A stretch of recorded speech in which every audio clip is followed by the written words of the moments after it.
आम्ही न देखो अवगुणा पापी पवित्र शहाणा, अवघी रूपे तुझी देवा वंदू भावे करू सेवा। आम्ही न देखो अवगुणा पापी पवित्र शहाणा, अवघी रूपे तुझी देवा वंदू भावे करू सेवा। मज भक्ती सवे चाड, मज भक्ती सवे चाड, नेणे पाषाण धातू वाड, अवघी रूपे तुझी देवा वंदू भावे करू सेवा। तुका म्हणे घोटी, तुका म्हणे घोटी, विष अमृत तुझसाठी, अवघी रूपे तुझी देवा वंदू भावे करू सेवा। पांडुरंगा करू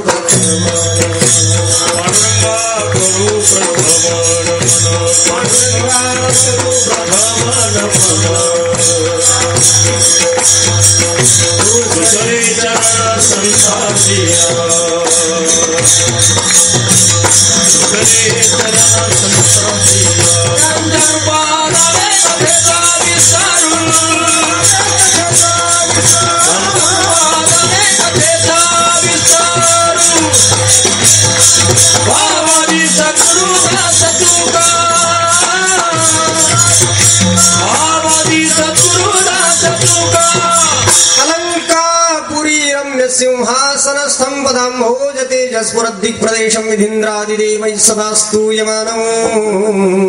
समाधिस्थमूर्तिं भजे ज्ञानदेवं, नमो ज्ञानेश्वरा नमो ज्ञानेश्वरा। निवृत्तिवदारा सोपान देवा मुक्ताबाई नमो, त्रिभुवन पावनी आद्यत्रय जननी देवाची नमो। सद्गुरु तुकया ज्ञानदीपा, नमो सद्गुरु सच्चिदानंद रूपा, नमो सद्गुरु भक्त कल्याण मूर्ती, नमो सद्गुरु भास्कर पूर्ण कीर्ती। आम्ही न देखो अवगुणा पापी पवित्र शहाणा, अवघी रूपे तुझी देवा वंदू भावे करू सेवा। मुक्त कैवल्य तेजोनिधी भगवान श्री ज्ञानोबराय जगद्गुरु श्री संत तुकोबराय आदी करून सर्व संतांच्या चरणी साष्टांग नमन करून मायबाप श्रोत्यांना अभिवंदन करून सेवेला सुरुवात करतो। या कीर्तन निरूपणासाठी जगद्गुरु श्री संत तुकोबरायांचा अभंग आपल्या पुढे गायला। या अभंगामध्ये तुकोबरायांनी आपली परिपक्व अशी जीवन दृष्टी व्यक्त केलेली आहे। भगवान पांडुरंगाच्या भक्तीच्या द्वारा आपला वैचारिक आणि अंतःकरणातील विकास करीत करीत करीत एका निर्णयाप्रत तुकोबराय पोहोचले आणि तो निर्णय त्यांना स्वपर निरुपद्रवी वाटला। या विश्वासंबंधीचा एक असा निर्णय असतो की जो स्वनिरुपद्रवी असतो आणि परनिरुपद्रवीही असतो। आपलं जीवन स्वतःलाही सुसह्य कसं होईल आणि जगालाही सुसह्य कसं होईल, तत्सोबतच जग आपल्यासाठी सुसह्य कसं होईल यासाठी काही निर्णय करावे लागत असतात। ते निर्णय महाराज बदलत बदलत बदलत गेले आणि एका अवस्थेवर जाऊन एका निर्णयावर स्थिर झाले आणि तो निर्णय त्यांनी स्वतःच्या अंतःकरणाला सांगून देवाला सांगितला। तो या अभंगात आहे। या विश्वाच्या संदर्भात किंवा जगाच्या संदर्भात जाणत्या माणसानं कोणती जीवन दृष्टी ठेवावी, कोणता ॲटिट्यूड ठेवावा आणि कोणत्या जीवन दर्शनाच्या आधारावर त्यानं आपलं उर्वरित आयुष्य घालवावं, हा मोठा प्रश्न या अभंगातून सुटण्यासारखा आहे। विशेष म्हणजे हा अभंग मी आज घ्यावा अशी डिमांड आहे जाणत्या लोकांच्याकडून, म्हणून या प्रारंभाच्या दिवशी अभंगाची योजना केली। विठाला विठाला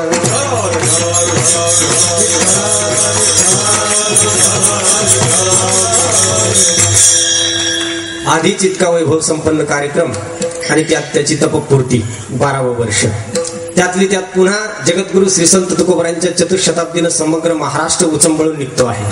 हे 3 योग एकत्र आले म्हणून पहिल्या दिवशी सौंदर्य ओसंडून वाहते। आमच्या दृष्टीने सौंदर्य म्हणजे भरलेला मंडप, सुंदरशी साऊंड सिस्टीम, सुंदर गुणवान गुणीजन मंडळी आणि ऐकणारे ग्राहिक श्रोते, याला आम्ही सौंदर्य म्हणतो। जगाच्या व्याख्येत कशाला सौंदर्य म्हणतात ते मला इथे सांगणं क्रमप्राप्त नाही। आधी सुंदर सप्ताह, त्याची तपपूर्ती, त्याचा पहिला दिवस आणि विशेषतः या तपपूर्तीच्या आनंदामध्ये अधिक भर टाकली जाते ती जगद्गुरु तुकोबारायांच्या जन्मचतुशताब्दीच्या निमित्ताने. त्यामुळे माऊलींच्या शब्दाचा आश्रय घेऊन सांगायचं जर ठरलं तर हा कार्यक्रम 12व्या वर्षात आला. म्हणजे वर्षाच्या योजनेप्रमाणे आता हा लावण्याच्या नव्हाळीत कार्यक्रम आला. तो कौमारी अवस्थेतून लावण्य अवस्थेकडे जातोय. लावण्य ही अशी दशा आहे की थोडा वेळ येते पण लगेच विसर्जित होत असते बरं. की प्रथम वयसा काळी लावण्याची नव्हाळी प्रगटे जैसी आगळी अंगना अंगी. सौंदर्य कदाचित दीर्घकाळ टिकेल पण लावण्य आलन गेलं समजत सुद्धा नाही. तशी सप्ताहाची तपपूर्ती ही त्या सप्ताहाच्या लावण्यासारखी असते. तितका सुंदर आपला कार्यक्रम आहे. त्या अनुषंगानं जगद्गुरु श्री संत तुकोबारायांना अत्यंत आवडणार जे पारमार्थिक फल आहे ते फल आपल्या प्राप्तीत निश्चित पडणार आहे. कारण आपण त्याच फलांची इच्छा करावी जी संतांना प्रिय आहे आणि ती पटकन मिळत असतात. आपल्याला प्रिय असलेली फल प्राप्त होतील की नाही सांगता येत नाही, पण त्यांना जी फल प्रिय आहेत ती त्यांनी आपल्यासाठी राखून ठेवलेली आहे. विठ्ठला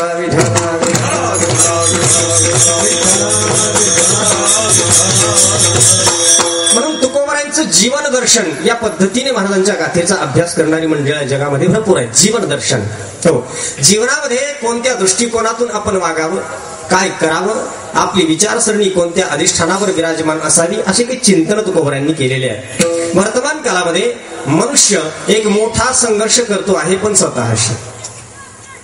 आणि प्रत्येकाची इच्छा आहे तणावमुक्त जीवन जगण्याची. टेन्शनलेस समाधानानं सगळ्यांना जगायचं आहे. कोणालाही आपल्या अंतःकरणामध्ये डिस्टर्बन्स नको आहे. याबद्दल तर सगळ्यांचं एकमत व्हायला काहीच हरकत नाही. हो, आपल्या हृदयामध्ये कोणालाही विचलितता नकोय, विक्षेप नकोय. एक टेन्शनलेस तणावमुक्त जीवन सगळ्यांना जगायचंय. आता या तणावाचं मूळ कारण काय आहे? कुणी काही जरी कारण सांगितलेली असली तरी बारकाईनं विचार केला तर आपल्या तणावाचं मूळ कारण आपली विचारसरणी आहे, बाकी काही नाही.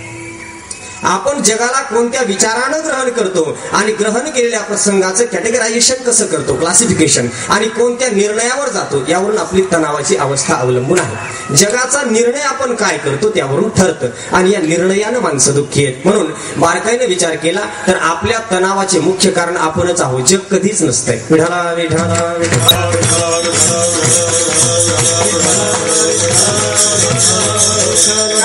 विचाराच्या आधारावर जगाबद्दल निर्णय करतो. प्रत्येक माणसाला निर्णय करायचा एक रोग लागलेला.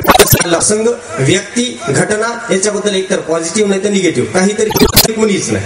तो गुपचूप असेल, बोलणार काही नाही, पण आतमध्ये निर्णय करून बसलेला असेल हे नक्की. हो, बोलत नाही कारण घाबरट माणसं फारसा निर्णय बाहेर टाकत नसतात. पण निर्णय बाहेर सांगितला काय न सांगितला काय त्याचा हृदयावर जो परिणाम व्हायचा तो होणारच आहे की नाही. आपल्याला एखादा प्रसंग, घटना, व्यक्ती जर प्रतिकूल वाटली तर त्या प्रतिकूल निर्णयानं अंतःकरण दुःखी होतं, बरोबर. आणि एखादी घटना जर अनुकूल वाटली तर त्या अनुकूल घटनेनं अंतःकरण दुःखी होत नाही, सुखी होतं. पण हे सुख देखील त्याला एक सापेक्ष आनंद देणारं असतं. किचकट मी करीत नाही. सोप्यामध्ये तुम्ही अनुकूल निर्णय करा किंवा प्रतिकूल करा, जेव्हा निर्णयामध्ये अशी अनुकूल प्रतिकूलता असते तेव्हा अंतःकरण दूषित होणार म्हणजे होणार. आणि ते आपल्याच निर्णयानं दूषित होत असल्यामुळे आपल्या टेन्शनचे जनक आपणच आहे. आणि मग तणावमुक्तीसाठी वेगवेगळे प्रयत्न, ध्यानधारणा, योग, अमुक्तमुख, हे करा ते करा, नामस्मरण करा, ठीक आहे. या साधनेच्या द्वारा तेवढ्यापुरती तणावमुक्ती होते. पण जगात तर यावंच लागतं की नाही, का जंगलात जाऊन राहणार आहे? जगात आलो आणि जगाकडे दृष्टी टाकली की निर्णयाला पुन्हा सुरुवात, पुन्हा मिळवलेलं समाधान गायब, पुन्हा दुःखाला सुरुवात. विठ्ठला विठ्ठला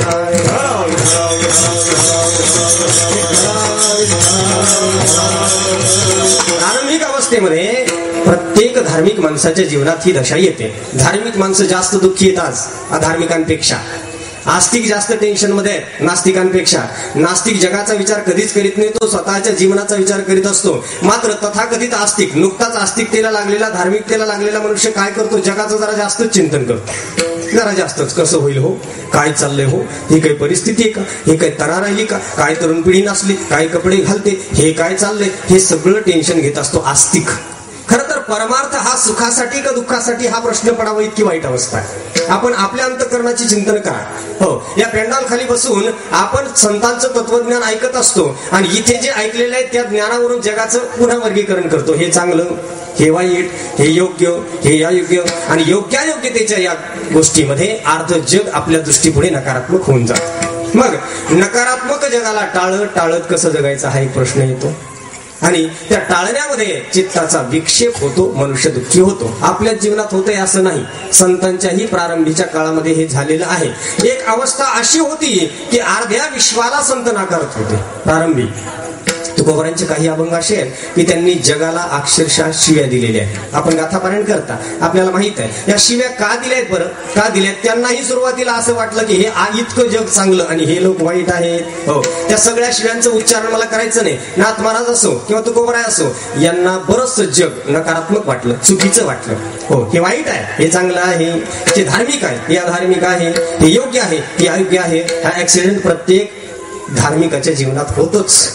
पण ऍक्सिडेंट होतो याबद्दल काही दोष नाही, पण त्यातून वैचारिक प्रबोधनानं माणसानं बाहेर पडणं गरजेचं आहे. काही माणसं तोच विचार घेऊन आयुष्यभर जगतात आणि अर्ध्या जगाच्या परिवर्तनाची नांदी पुकारतात. विठाला विठाला पण वारकरी संप्रदायाचा मूलभूत विचार आहे, एक विचार आहे. हा संप्रदाय अजागळ नाही तत्वज्ञानाच्या दृष्टीने. हो, वाढीच्या दृष्टीने अजागळ असेल, मतांतराच्या दृष्टीने अजागळ असेल, पण तत्वज्ञानाचा एक बेसिक गाभा असा या तत्वज्ञानाचा की हे विश्व देवानं निर्माण केलेलं आहे, याला चालवणारा देव आहे आणि त्याच्या आज्ञेशिवाय इथं झाडाचंही पान हलत नाही. हा दिव्य विचार या संप्रदायाच्या केंद्रस्थानी आहे. याबद्दल कोणाला संशय असण्याचं कारण आहे. दुसरी गोष्ट, विश्वाचा निर्माता, पालन करता आणि संहार करता देव आहे आणि सर्वात महत्वाचं, इथे घडणारी प्रत्येक घटना त्याच्या आज्ञेनं आणि अनुमोदनानं घडते. हा विचारच मागे निघून गेला. हा खरा विचार आहे आणि या विचारानं जर पुढे गेलं तर हे विश्व सगळंच्या सगळंच अनुकूल आहे, इथं प्रतिकूल काहीच नाही. या निर्णयावर येऊन थांबावं लागतं. सर्व ऐकणारी माणसं हात संत उद्घोषाने सांगतात, पा तुझी या सत्तेने वेदासी बोलणे, तुझी या सत्तेने वेदासी बोलणे, तुझी या सत्तेने वेदासी बोलणे, तुझी या सत्तेने वेदासी बोलणे, सूर्याची चालणे तुझी या बळे, सूर्याची चालणे तुझी या बळे, ऐसा तू समज,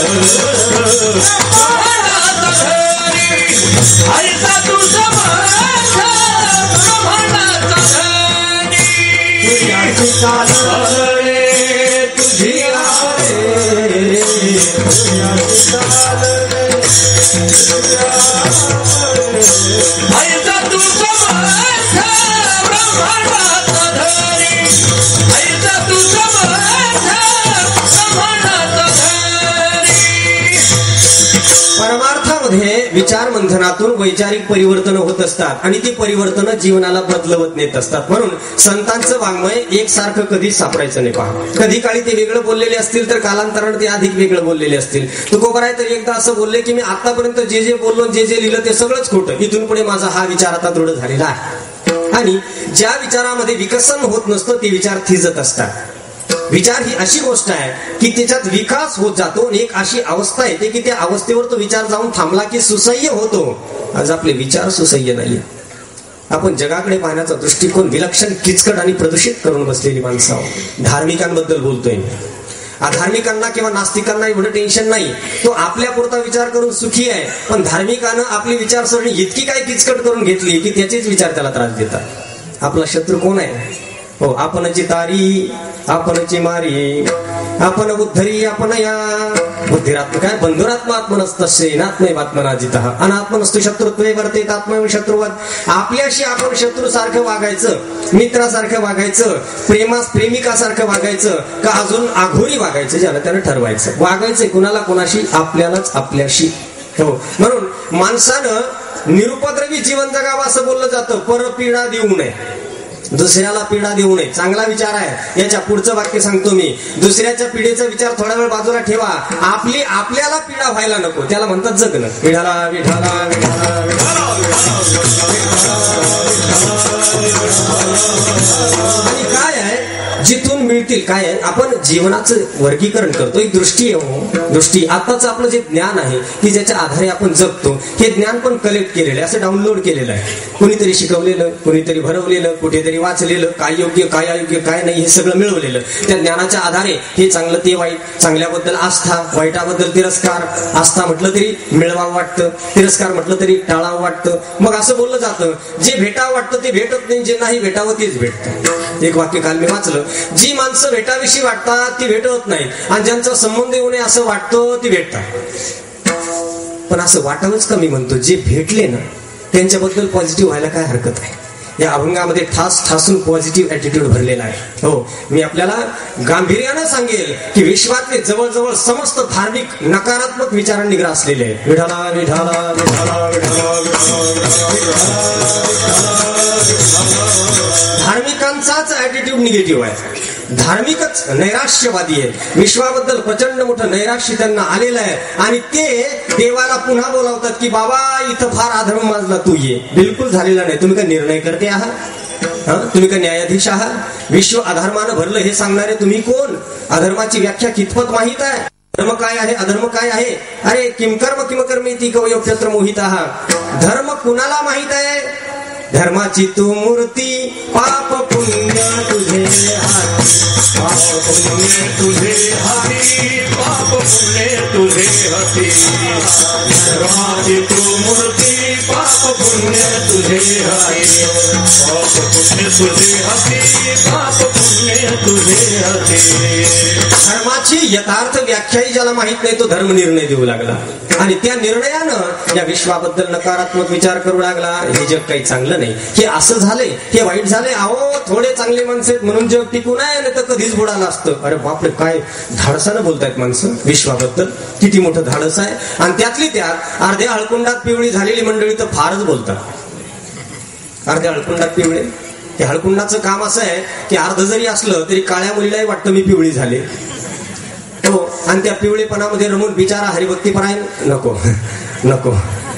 हो, तिचा पती जो असेल तो त्या पिवळ्यात गुंतून जातो. काय आहे ते थोडं पिवळे पण कधी ओघळत असतं, ते काही टिकत नसतं. जगाबद्दल निर्णय संतांच्या क्रमानं करावा. तुकोबाराय देखील सर्व संत जगावर तोंडसूक घेतलं हो यांनी, आणि नंतर त्यांनाच वाईट वाटलं. तुकोबाराय बोलले, काय काय बोलावं लागलं मला आजपर्यंत, काय काय बोलावं लागलं. काका मी लोकांना असं बोललो असेल, काच मी दुर्जनांना इतकं बोललो असेल, ते दुर्जन आहेत हे सांगणारा मी कोण. महाराजांचे विचार असे परिपक्व होत गेलेले आहेत. पहा हो, कशामुळे गेले माहित आहे? पांडुरंगाबद्दल प्रीती आणि त्याच्या व्यापकत्वावर परिपूर्ण विश्वास. केवळ देवाच्या विग्रहावर प्रीती असून चालत नाही. पांडुरंग म्हटलं की विटेवरी उभा कटेवरी हात, एवढ्या विग्रहावर जर आपली प्रीती असेल तर आपली भक्ती दूषित आहे. हो, जरी तो प्रतिकात्मक दृष्ट्या तसा आपल्या पुढे असेल तरी त्याचं व्यापकत्व जाणावं लागतं. नारद भक्ती सूत्रामध्ये महात्म्य ज्ञान जाणून केलेली क्रिया भक्ती म्हणतात. महात्म्य ज्ञान माहित नसेल तर ती भक्ती ठरतच नाही. हो, तो आहे एवढा नाही, तो कसा आहे? हो, विठ्ठल जडीस्थळी भरला, रीता ठावना ही उरला, आजीन्या दृष्टीने पाहिला विठ्ठलाची विठ्ठल. किंवा विठ्ठले लावियले पिसे, विठ्ठले लावियले पिसे, विठ्ठले लावियले पिसे, विठ्ठले लावियले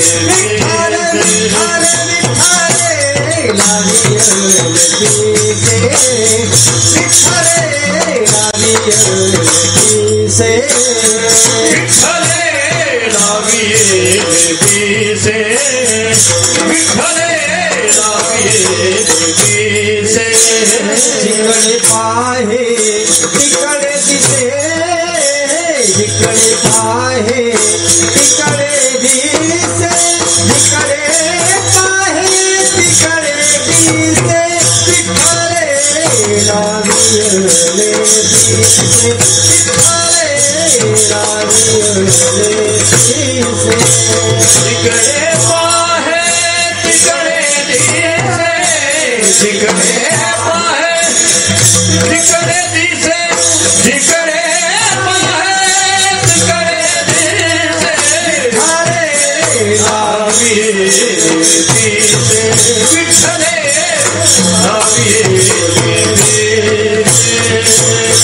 भगवंत त्यात मूर्तीमध्ये आहे, चतुर्भुजतेमध्ये आहे. हा झाला प्राथमिक विचार. पण त्याच्यात विकास झाल्यानंतर जिकडे पाहे तिकडे दिसे, जगाला दोष देऊन देऊन संतांना स्वतःचाच काय तिरस्कार वाटू लागला की मी काय एवढं बोललो. आणि एक वेळ अशी आली की तुकोबारायांनी जाहीरपणे सगळ्यांना सांगितलं, हे पहा उगीच तुम्हाला मी बोललो. हो, माझा मज उपदेश आणि का नाही याची रीस, तुम्ही अवघे पांडुरंग मीच दुष्ट सकळ चांग. का बोलावं लागलं बरं असं? अगोदर भलं तोंड सुख घेतलं, नालायक आहेत, मूर्ख आहेत, हे पुढे मरतील शिंदळीचे वगैरे वगैरे. देव कळत नाही, नरक कळत नाही का?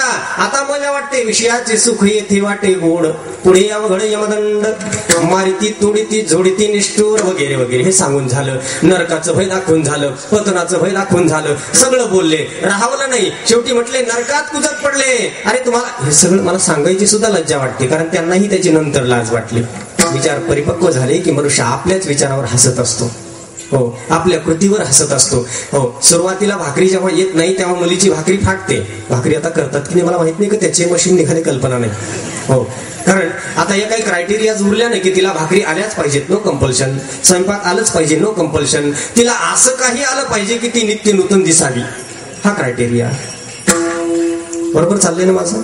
हो, त्याच्यामुळे काय कालपरत्वे क्रायटेरियाज बदलत जातात. हो, मॉल मधून आणलेलं अन्नही आम्ही खाऊ, पण तू नित्य नूतन दिसली पाहिजेस. विठाला विठाला पॅकेट फूड्सला बरे दिवस आले. पॅकेट फूड्स, हो, फूड इंडस्ट्री आता 15 वर्षात मोठी झाली. फूड इंडस्ट्री, त्याच्यामध्ये हे बीटेक एमटेकचे कोर्सेस सुरू झाले. मला हसू येतंय, फूड इंडस्ट्रीमध्ये बीटेक एमटेकचे कोर्सेस आणि गले लठ्ठ पगाराच्या नोकऱ्या. असो असो, हो, पण का मी सांगितलं की ती नित्यनूतनता भाकरी मुलगी जेव्हा पहिल्यांदा करते तेव्हा तिची फाटते, वाकडी होते, तिरपी होते. कधी भारताचा, कधी कोणत्याही देशाचा, कोणत्याही राज्याचा नकाशा, सर्व नकाशे त्या पोळीच्या पात्रामध्ये जमा होतात. ती पाहते, पण तरी तिला कौतुक वाटतं की मला चांगली येते. पण जेव्हा ती त्याच्यामध्ये परिपक्व होते, जेव्हा ती कुशल होते, तिचं कौशल्य वाढतं, तेव्हा तिलाच हसू येतं मी कशी करायची पूर्वी, तिलाच हसू येतं. हो, हे का?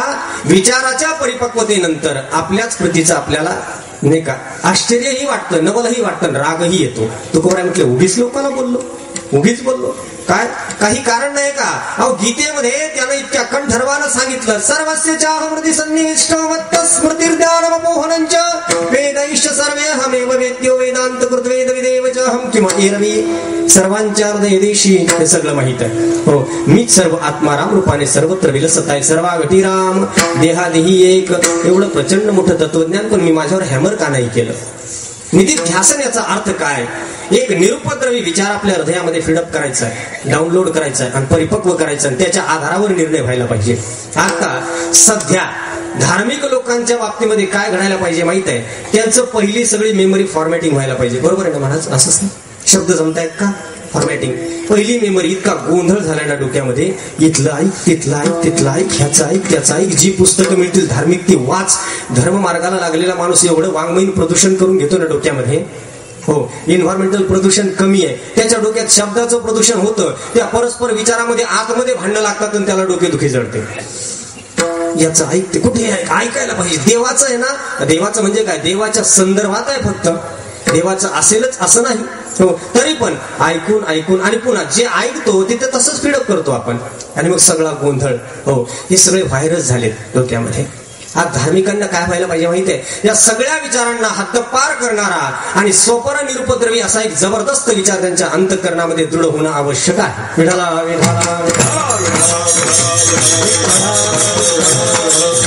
कारण यमाना हे सिद्ध झालेलं आहे की या विश्वामध्ये कुठलाही फेरबदल जीव स्वतःच्या शक्तीनं करू शकत नाही. मी हात पसरून हा विचार आपल्याला यासाठी सांगतो की या विश्वामध्ये कुठलाही फेरबदल जीव कितीही शक्तिमान असू द्या स्वतःच्या शक्तीने करू शकत नाही. आश्चर्य आहे, जीवामध्ये नवनिर्मितीचं सामर्थ्य अजिबात नाही, फक्त विचाराच्या बाबतीत आहे.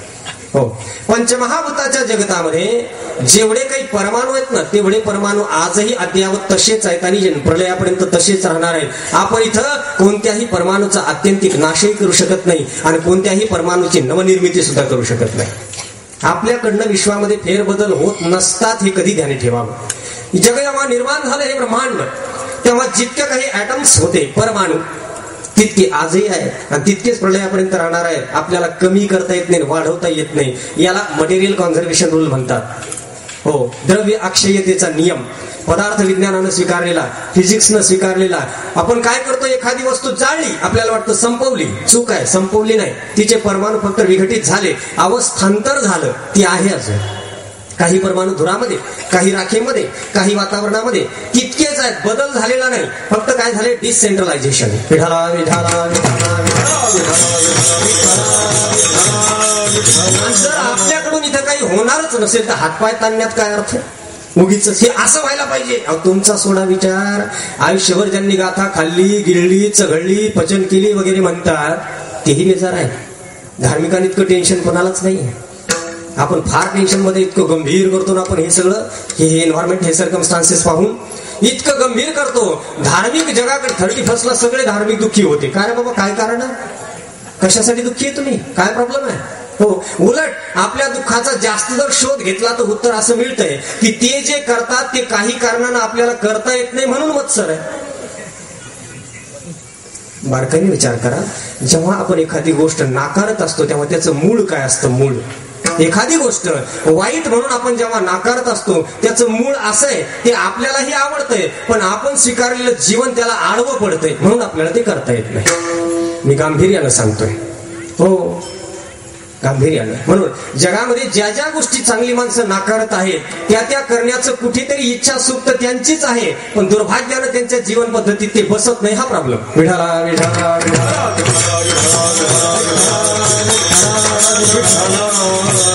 आणि सांगू, जे आपल्याला सगळ्यात जास्त आवडतं त्याचीच उत्कृष्ट निंदा आपल्याला करता येते. स्तुतीचं असं नाही. हो, आपल्याला जी गोष्ट जास्त आवडते तिची स्तुती यथार्थ घडेलच खात्री नाही, पण जे सगळ्यात जास्त आवडतं त्याची निंदा यथार्थ आपल्याकडून घडू शकते. म्हणून या जगातल्या वाईट गोष्टीची निंदा ज्यानं कधी त्या वाईट गोष्टी केलेल्या नाही त्यांनीच चांगली केली. सोप्या भाषेत अजून करतो. हे पहा, दारुड्या माणसावर कीर्तनकारांनी जितकं तोंडसुख घेतलं तितकं तोंडसुख दारुड्यांनी अजून कीर्तनकारांवर घेतलेलं नाही. सज्जनांनी दुर्जनांची जितकी निंदा केली तेवढी निंदा दुर्जनांनी अजून सज्जनांची केलेली नाही. हा त्यांचा मोठेपणा आहे. हा त्यांचा मोठेपणा आहे. का मोठेपणा आहे माहित आहे? आपण तथाकथित धार्मिक आहोत आणि धार्मिक माणसाचा आदर करावा हे त्यांनाही माहिती. हे नवल. विठाला विठाला सज्जनांनी एक कलमी कार्यक्रम जीवनात सुरू केलेला असतो. दुर्जन दिसला की त्याच्यावर तोंडसुख घ्यायचं, दिसला की तोंडसुख घ्यायचं. माळ घातली की त्याला वाटतं मला एकाधिकार मिळाला. मोनोपॉली. बिगर माळकऱ्यावर तोंडसुख घ्यायची. मोनोपॉली. कशासाठी? का?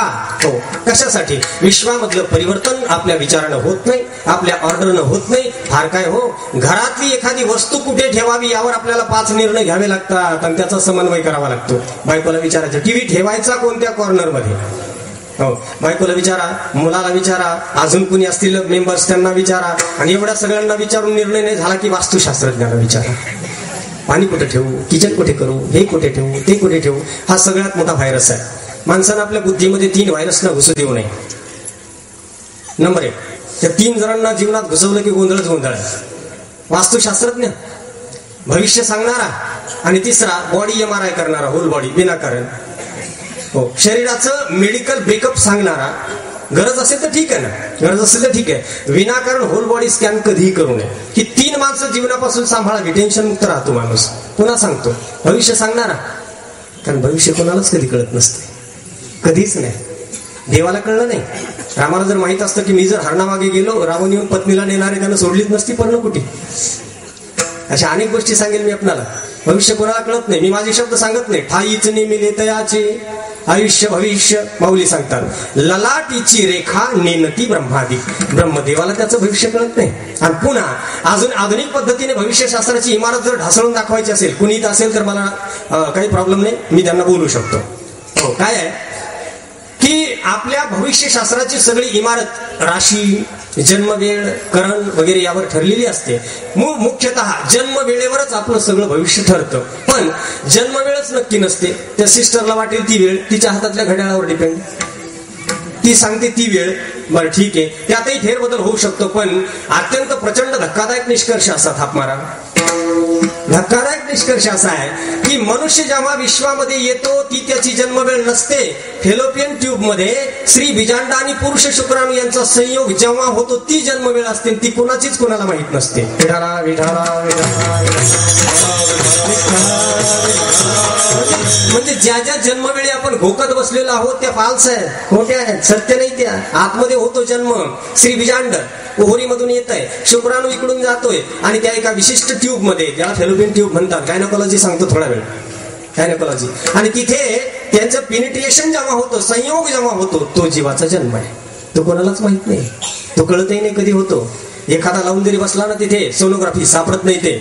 आता जन्मवेळच जर आपल्याला माहित नाही तर खोट्या जन्मवेळेवर आधारलेली भविष्यशास्त्राची इमारत कुठपट टिकेल? ढासळलं की नाही सगळं प्रधान मल्ल न्यायानं. मी पायाच काढून घेतला बेस, फुल कुठं टिकणार आहे? विठाला विठाला विठाला विठाला. म्हणून भविष्य सांगणारा मनुष्य आपल्या मनामध्ये विकल्प घालून देतो आणि त्या विकल्पाचं आपण वारंवार चिंतन करीत राहिल्यामुळे तशाच घटना घडत असतात. तो आपल्या चिंतनाचा परिणाम असतो. असो काय कुठं ठेवावं याचा निर्णय घरामध्ये 5 माणसालाही करता येत नाही, तर ब्रह्मांडाचा निर्णय आपण करणार कुठून? विचार परिपक्वता आवश्यक आहे. आज आपल्याला काय शिकवायची गरज आहे किंवा शिकायची गरज आहे स्वतःला? बरं, कुणाला काही शिकवायची गरज नाही. तो कोणा बोलले, मलाच मी शिकवणं आवश्यक आहे. काय शिकवणं? जगाला आपल्याला सहन करता आलं पाहिजे. आहे तसं ऍज इज व्हेर इज बेसिसवर हे जग जिथे आहे आणि जसं आहे तसं आपल्याला सहन करता आलं पाहिजे. तीही सहनशीलता त्रागा करून आणि वैतागानं नव्हे. धार्मिक माणसं करतात ना सहन, त्रागा करून वैतागानं.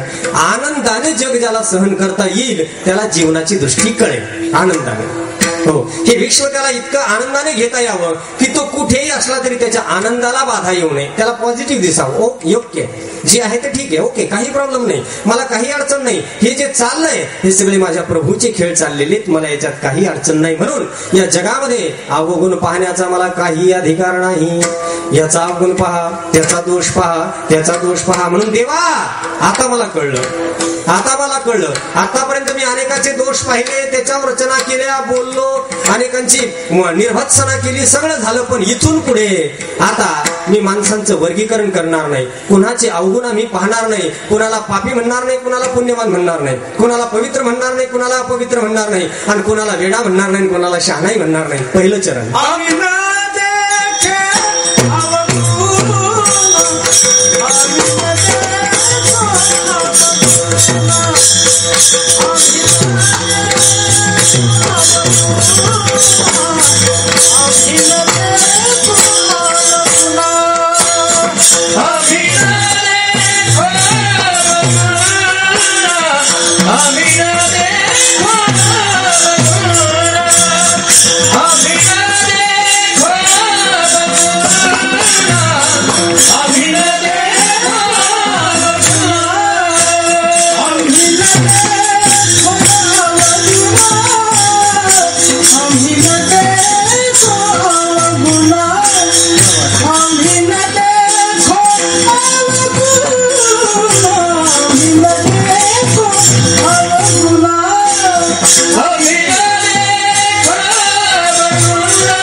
पवित्र शहाणा. हे वारकरी संप्रदायाचं वैभव आहे, पण थोडस मूक वैभव आहे. माईक मुळे काय होतंय, जे म्हणतात तेच म्हणतात आणि जे नाही म्हणत ते बिलकुलच म्हणत नाही.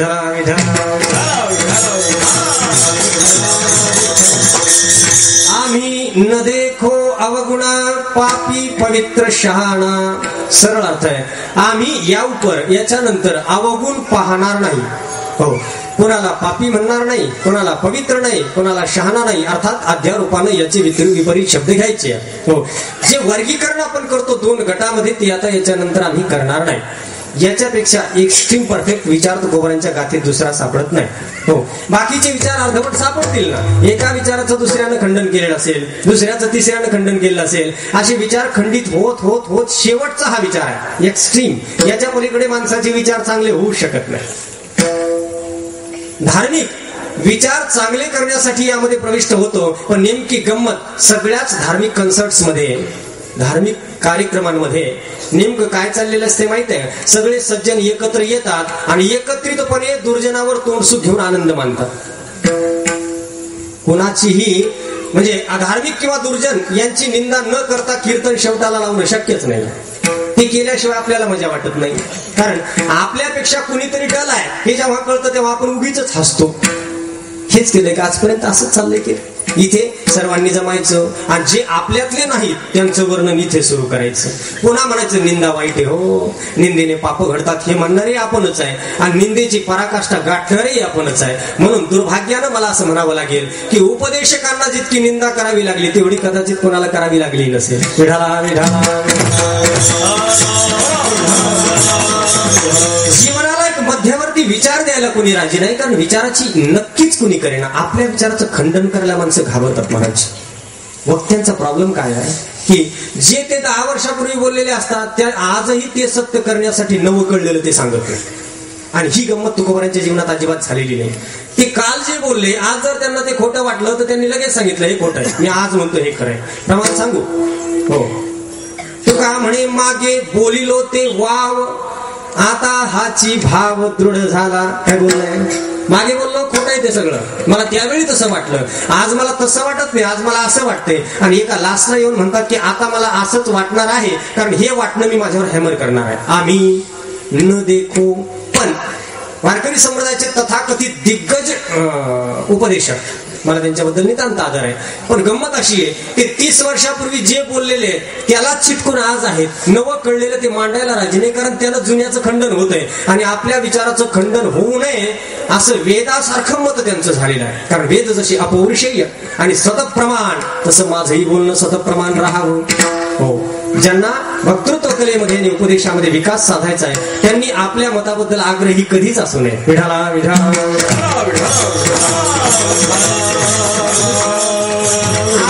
दुराग्रहीचा विषय सोडूनच द्या. आम्ही सांगतो आग्रही सुद्धा असू नये. आपल्या मताबद्दल बिलकुल आग्रही असू नये. कारण प्रसंगाचं घटनेचं आकलन करण्याची आपली क्षमता मर्यादित आहे. आपल्याला दिसतंय किती 1 फेज, एका वेळी 1 फेज पाहू शकतो आपण. हो ठीक आहे ना. मत देताना घटनेचं आकलन आपल्याला किती अंगानं होतं यावरती अवलंबून, किती डायमेन्शन्स मध्ये आपल्याला कळतंय.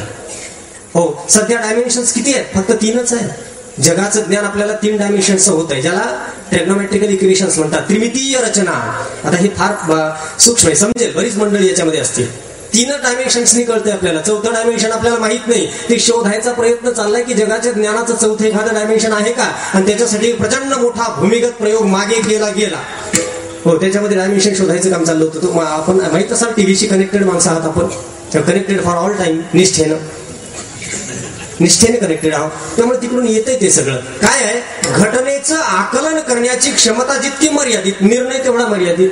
हो आपल्याला कळतंय किती आपण एखाद्या घटनेचा निर्णय देऊ. गोष्ट खरी आहे, कितीही ज्ञानी असू द्या, त्याला जग दिसतं किती. बरं जसं दिसतं तसं तो पाहतो का? त्याला जे पाहायचं ते पाहतो. करेक्ट. त्याला जे पाहायचं असते ना ते तो पाहतो. त्याला काय पाहायचं असतं माहितीये? त्याच्या विचाराला अनुसरून तो दर्शन करीत असतो. हो आपण काय करतो? कोणत्याही गोष्टीवर आधी आपले विचार प्रक्षेपित करतो, त्या प्रक्षेपणानं तिला आवृत्त करतो आणि मग नंतर आपण ते पाहतो. जसं एखादी आई आपल्या मुलाला आधी शृंगारते, त्याला पावडर लावते, गंध लावते, त्याला कपडे घालवते, जीन्स पॅन्ट घालते, त्याच्यात चांगला शर्ट घालते, टाय लावते, बूट घालते, सगळं त्याला सजवते. आणि सजल्यानंतर तीच पाहते, म्हणते किती सुंदर दिसतो. अगं तूच सजवलाय तो. हो ते त्याचं दिसणं नाही, त्याचं इंडिव्हिज्युअल नाही.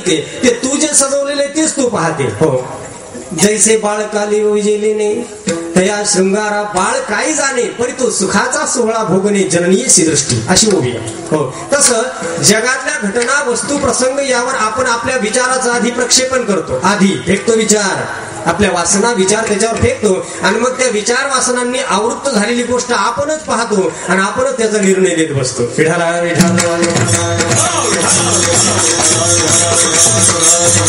हसू येतं बाप्पा निर्णय देणारी माणसं. हे व्हायला नाही पाहिजे, चला पेटून उठा, आग लावा, जाळपोळ करा, दुनिया करा. क्या बात आहे. इसलिए बाबू का टेन्शन घेता तुम्ही?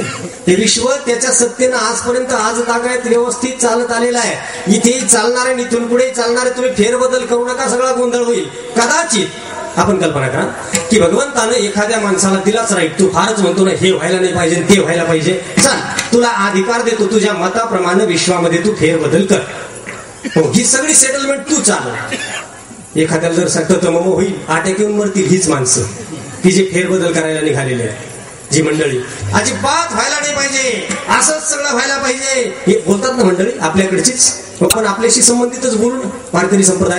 हो, उगीच देवाने कल्पना करा ना देवाला, हे बाबा फारच आरडाओरडा चाललाय तुझा, हे नको ते नको, याच्यासाठी आंदोलन, त्याच्यासाठी एक काम करतो. हो, हे जगच तुझ्या स्वाधीन देतो, उद्या संध्याकाळपर्यंत तुझ्या मताप्रमाणे याला घडव. काय करील तो? कदाचित सगळ्यांना माळकरी करील, थाप मारा. ओके, ठीक आहे. प्रत्येकाच्या मनामध्ये किंवा पोटामध्ये जाऊन तो त्याला स्वप्नात ऑर्डर देईल, ए मी पांडुरंग बोलतोय, उद्यापासून जर मांसाहार केला की ब्लास्टच होतो तुझ्या पोटात, कुणीच करणार नाही. मरणाची सगळ्यालाच भीती आहे. उगीच मी तुझं अन्न पचवतो म्हणून तू काय समजतो स्वतःला? मी तुझ्या पोटामध्ये जठराग्नी आहे, हो उद्या जर काही चुकीचं खाशील तर मी आतमध्ये ब्लास्ट होतो, तुझी आतडीच बाहेर काढतो, अशी धमकी प्रत्येकाला स्वप्नात जाऊन पांडुरंगाने दिली. समजा ज्याला त्यानं सांगितलेलं आहे, हो हा पांडुरंग म्हणजे प्रभारी पांडुरंग, पांडुरंग इन चार्ज, असा पद्धतीचं नॉमेनक्लेचर करून दिला त्याला अधिकार. आता तो गेला, सगळ्याच्या स्वप्नात सांगून दिलं, ठीक आहे. दुसऱ्या दिवशी सगळे शाकाहारी झाले. वाशीच्या मार्केटमध्ये मेथीच्या जुडीसाठी भांडणं नाही झाली तर मग बोला. विठाला विठाला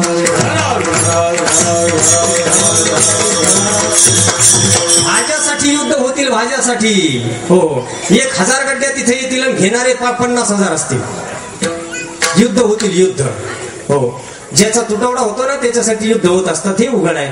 काय आहे, जग नेमकं कसं असावं याबद्दल आपल्याला निर्णय देता येत नाही, कोणालाच नाही. कसं नसावं याबद्दल सांगता येईल ना, पण कसं नसावं ठीक आहे, हे असं नसावं तर लगेच बोलावं. कसं असावं? जसं आई मुलाला सांगते हे नको करू ते नको करू, मग त्यानं लगेच विचारावं हे नको करू ते नको करू. प्रत्येक नको करूच्या सोबत काय करू हे तुम्हाला सांग. मात्र प्रत्येक नको करूला वेगळं काय करू पाहिजे.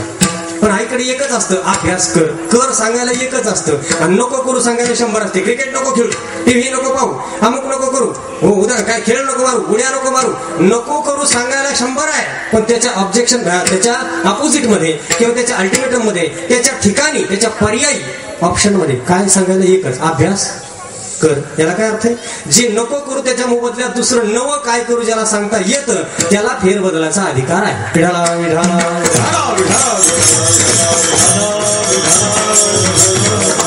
हा टेन्शन जर आला असेल तर थोडं लूज करतो, थोडं लूज विचार आहेत बाबा. जगण्यासाठी सुसह्य विचार. आपण आपल्यामध्ये परिवर्तन करू शकतो, जगात परिवर्तन होत आपल्याकडनं होत नाही. ज्याला करायचंय त्याला बरोबर चालवलेलं आहे, ती प्रक्रिया कुठेही थांबलेली नाही. एकदा उदरामध्ये 1 पेशी गेली की लगेच तिचं पुन्हा 2 पेशीमध्ये 4 पेशीमध्ये मल्टिप्लिकेशन सुरू होत आहे. प्रत्येक क्रिया त्यावेळी बरोबर चालू आहे, आपल्याला कळतही नाही तरी ते सगळं चालू आहे. अव्याहतपणे अविश्रांतपणे या विश्वात परिवर्तन होत असतात. आपल्याला काय माहिती आहे? आपल्याला वाटतं काहीच होत नाही, फार परिवर्तन होतात, आणि जे योग्य आहे ते करणारा करतच असतो. आपल्याला त्याचा काही त्रास घ्यायची गरज नाही. आम्ही न देखो अवगुणा, जगाचे अवगुण संतांनी फार बघितले, फार. हा विचार इतक्या सहजासहजी आतमध्ये होणार नाही बरं दृढ. हा विचार आहे, न देखो, पाहणार नाही, प्रतिज्ञा आहे. तुकोबाराय म्हणतात या उपर आम्ही अवगुण पाहणार नाही, आणि अवगुण पाहायचे नाही म्हटलं की बऱ्याच धार्मिकांची धार्मिकता जुळून पडेल. कारण आपली धार्मिकता अवगुणी माणसाच्या बाजूला उभारून चमकून दिसते. उपसर्याचे बळ घेऊन विरवे कीळ तैसे रत्न नव्हे निखिळ चक्रवर्ती. हा आपली धार्मिकता किंवा चांगुलपण हे सापेक्ष चांगुलपण आहे. कुणीतरी वाईट आहे म्हणून आपण चांगले आहोत, आपल्या नजरेत कुणीतरी वाईट आहे म्हणून आपण चांगले आहोत. त्यांच्या वाईटपणाच्या अधिष्ठानावर आपलं चांगुलपण शोभून दिसतंय म्हणून आपल्याला बरं वाटतंय. निरपेक्ष चांगुलपण म्हटलं की मग काय सगळेच चांगले, मग आपण तरी काय कौतुक आहे. एखादं म्हणलं सगळेच चांगले तर मी तरी का माळ घालून उभे स्वतःला बांधून घेऊ, ठीक आहे, त्याचा त्याला अधिकार पूर्णपणे आहे. मुद्दा काय माझं लक्षात घ्या, एक विचार हृदयाला संतांनी सांगितला. तुकोबाराय म्हटलं इथून पुढे माझी प्रतिज्ञा आहे, मी प्रयत्नानं कधीच अवगुण पाहणार नाही. आणि आपल्याला जे पाहायचं ते जर पाहता येत असेल तर अवगुण का पाहावे. सर्वांना, सर्व महाराष्ट्राला आदरणीय असलेले, अर्थात वारकरी शिक्षण संस्थेचे असलेले, ज्यांना वैराग्य मूर्ती आणि शांती ब्रह्म म्हणून आळंदी गुरुवर्य मारुती महाराज पुरेकर त्यांचा पॉझिटिव्ह ॲटिट्यूड तुम्हाला सांगतो. आम्ही संस्थेत असताना दुसऱ्या विद्यार्थ्यांची त्यांच्याकडे तक्रार करायची आम्हाला उर्मी असायची, कारण आम्ही टोपी घालायचो, चप्पी करायचो, आधी नियमात राहायचो, जे नियम तथाकथित आहेत, लिखित नाहीत, अलिखित. हो, अनेकांच्या दुराग्रहानं निश्चित झालेले नियम, बरेचसे नियम असे की त्या व्यक्तीचे ते दुराग्रह त्यांनी लादलेले. जाऊ द्या, हो, मंडळींना कळेल मी काय म्हणतो ते. आम्ही सांगितलं, बाबा तो आमका विद्यार्थी, एका विद्यार्थ्याची तक्रार करायला गेलो, बाबा तो टोपी घालत नाही, बाबा तो टोपी घालत नाही. ते म्हटले, अरे चुप बैस, धोतर तर घालतो ना, शिकल्या सवरलेला आहे. जर पॅन्ट घातली संप्रदायातून गेलं तर किती मोठं नुकसान होईल संप्रदायाचं. त्याच्या धोतारकडे बघ, टोपीकडे नको बघू. हो, त्याचे वाढलेले असले, विद्वान किती येतो, किती हुशार आहे, किती चांगली, कोणाबद्दल बोलतोय, किती चांगला आहे, किती सुंदर अभ्यास करतो, हे याला म्हणतात पॉझिटिव्ह ॲटिट्यूड. हो, जर तिथे एखादा दुराग्रही महात्मा असता, जाऊ दे मूर्ख आहे तो, त्याला बोलवून बरं माझ्याकडे, मी त्याची केस धरतो आणि त्याला चप्पी करायला लावतो, याला म्हणतात नकारात्मकता. विढा विढा.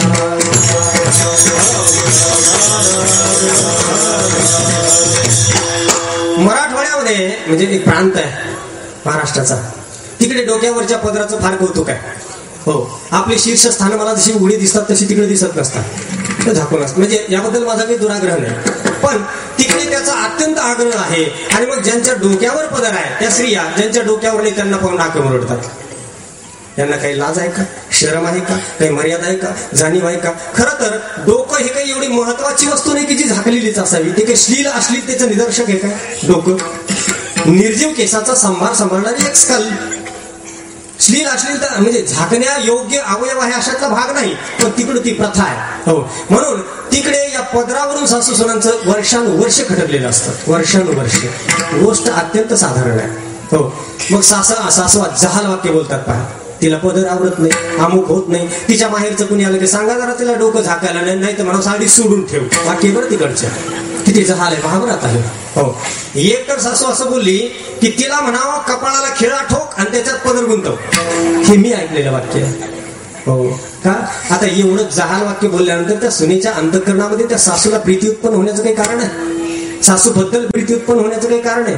पण तीच सासू हुशार, जास्त जरा पॉझिटिव्ह विचार करणारी जर असली, ती पदर हे म्हणणार नाही, उलट ती सुनेला म्हणेल, बाई किती छान केस आहेत ग तुझे, टीव्हीतल्यासारखे दिसतात. दर्शन आहे, पाहणं आहे, पाहणं आहे. ज्या पाहण्यानं दुसऱ्याला सुख लाभेल आणि आपल्यालाही सुख लाभेल असं पाहणं म्हणजे सम्यक दर्शन. विठाला विठाला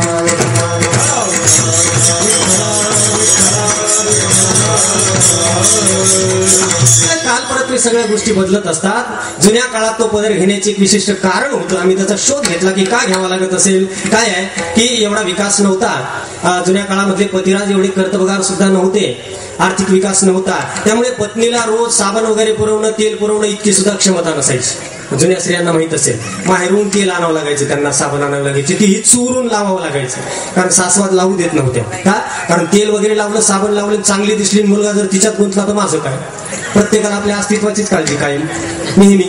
हो, तिचाच काय, और प्रत्येक धार्मिकाला देखील आपल्या अस्तित्वाची काळजी. म्हणून ते म्हणतात संप्रदायावर आक्रमण आले, कुछ नाही. हे संप्रदायावर आक्रमण आले म्हणून कांगावा करणारी मंडळी स्वतःच्या अस्तित्वाला घाबरलेली असतात. त्यांना वाटतं संप्रदाय रूपी झाड पडलं तर आपली घरटी सुद्धा उद्ध्वस्त होतील. प्रत्येकाला स्वतःची सगळ्यात जास्त काळजी आहे. हो, फक्त काय आहे की स्वतःची काळजी दाखवता येत नाही, म्हणून ती थोडीशी अशी समष्टी दृष्टीने पुढे आणायची असते. सासूला अशी काळजी वाटायची. म्हणून जुन्या काळामध्ये पदर आवश्यक होता, कारण डोक्याला तेल नाही, साबण नाही, केसांचं मेंटेनन्स नाही. म्हणून मेंटेनन्स अभावी ते केस असे आंबाड्यासारखे व्हायचे पहा. हो, दोऱ्यासारखे खराब व्हायचे, चांगले दिसायचे नाही. आणि मग त्या केसांकडे पाहून तिच्या नवऱ्याची ही भरत जाऊ नये म्हणून ती बिचारी पतिव्रता पदरानं डोकं झाकून ठेवायची, लोकांना दिसू नये की माझ्या नवऱ्यात इतकी क्षमता नाही. काळ बदलला, त्या काळात ते गरजेचं होतं. त्यावरून त्याच्या आर्थिक परिस्थितीचा अंदाज येण्याची शक्यता होती की याला तेल देता येत नाही बायकोला, असं कोणी म्हणेल. म्हणून पतीची इज्जत राखण्यासाठी ती पदरानं तो डोकं झालेलं झाकून ठेवायची, बिचारी दाखवत नव्हती. काळ बदलला, पतिराज अधिक कर्तबगार झाले. तेलाचा तो विषय सोडा, पण उंची शॅम्पू पुरवू लागले आपल्या पत्नीला रोज. आता इतकी जर सुविधा उपलब्ध असेल आणि शॅम्पू पुरवणाऱ्याचीच इच्छा असेल की त्याला ते रोज पाहायला मिळावे, तर तिनं का दाखवू नये? दिखाने की चीज दिखानी चाहिए. पण मग आता आपले तसे नव्हते, हे तसे आहेत, हा मत्सर मग क्रोधाच्या रूपाने बाहेर पडतो. विढा विढा ऍटिट्यूड आहे, फक्त ऍटिट्यूड. दृष्टिकोन ज्याला आपण म्हणतो बदलावा लागतो. जग बदलत नाही, दृष्टिकोनाला बदलून सुखी होता येतं. आपल्याला कोणाचाही तिटकार असू नये. आम्ही न देखो प्रतिज्ञा. हो, आम्हाला दिसणार नाहीत असं ते म्हटलेले नाही. आम्हाला दिसतील पण आम्ही पाहणार नाही. अवगुण दिसत नसतो, अवगुण पाहिला जात असतो. गुण देखील दिसत नसतो, गुण पाहिला जात असतो. या दोन्ही गोष्टी जर पाहण्याच्या असतील तर जे योग्य तेच का पाहू नये? दोन्ही गोष्टी पाहण्याच्या आहेत. दिसत नसतो, आपल्याला पाहावा लागतो. सूर्य स्वतःहून दिसत नाही, आपल्याला पाहावा लागतो. हो, मग शीतल सुमधुर सुंदर चंद्राचं दर्शन जसं आपण करतो तसं उगवणाऱ्या सूर्याचं का करू नये? हो, ज्याला सूर्य सकाळी पाहताना सुंदर वाटतो आणि सुसह्य वाटतो तोच त्याला दुपारी पाहिला त्याला वाईट वाटण्याचा संभव आहे. कसं पाहावं हे पाहणं आहे. परमार्थ काय शिकवतो? जगाकडे पाहण्याची दृष्टी, वेगळं काही नाही. आणि जो हे शिकत नाही शेवटपर्यंत कष्टानं मरतो आणि जगाबद्दल नकारात्मक विचार देऊनच मरतो.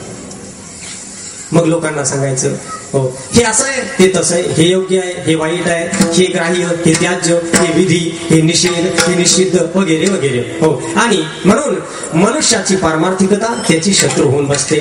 तो निम्म्या जगाला नाकारत निघतो, निम्म्यांना वाईट म्हणतो.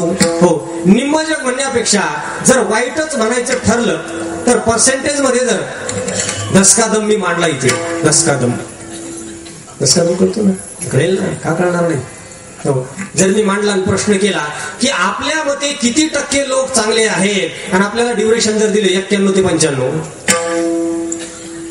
लोक उत्तर द्यायचे नाही. लोक म्हणतील हे जरा कमी आहे, आम्हाला 99 करायचे. 99% वाईट आहे, 1% चांगले आहेत. सगळे सांगते 1%, 2% जग चांगलं आहे. हो, पण हे सगळं जे विश्व आहे हे माझ्या भगवंताचं स्वरूप आहे असं जाणणारा महात्मा म्हणेल सगळं जगच आनंदाची खाण आहे. म्हणून या जगाकडे पाहण्याची दृष्टी ज्यांना जमली त्यांना इथून जावंसच वाटेना, इथून जावंसच वाटेना. म्हणून ते म्हणतात आम्हाला वैकुंठ नको, आम्हाला मोक्ष नको, आणि इथे राहण्यात जो आनंद आहे तो आम्हाला माहित आहे. हे नमी जन्म याद साखी देवा, हे नमी जन्म याद साखी देवा, हे नवी जन्म याद साखी देवा, हे नवी जन्म याद साखी देवा, हे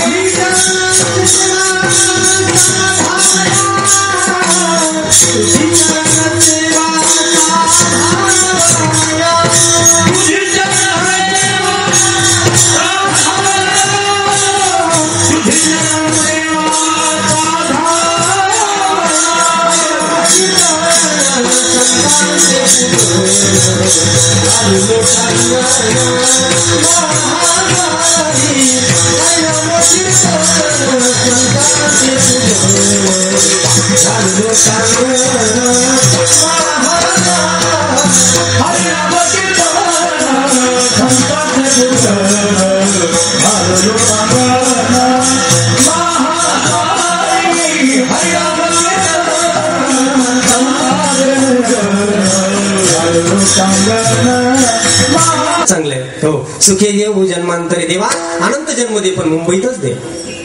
हो, मुंबई आवडते त्यांना. कुठेही राहण्याचं तुम्हाला एकदा अडॅप्टेशन जमलं ना, अडॅप्टेशन याला अनुकूलन म्हणतात.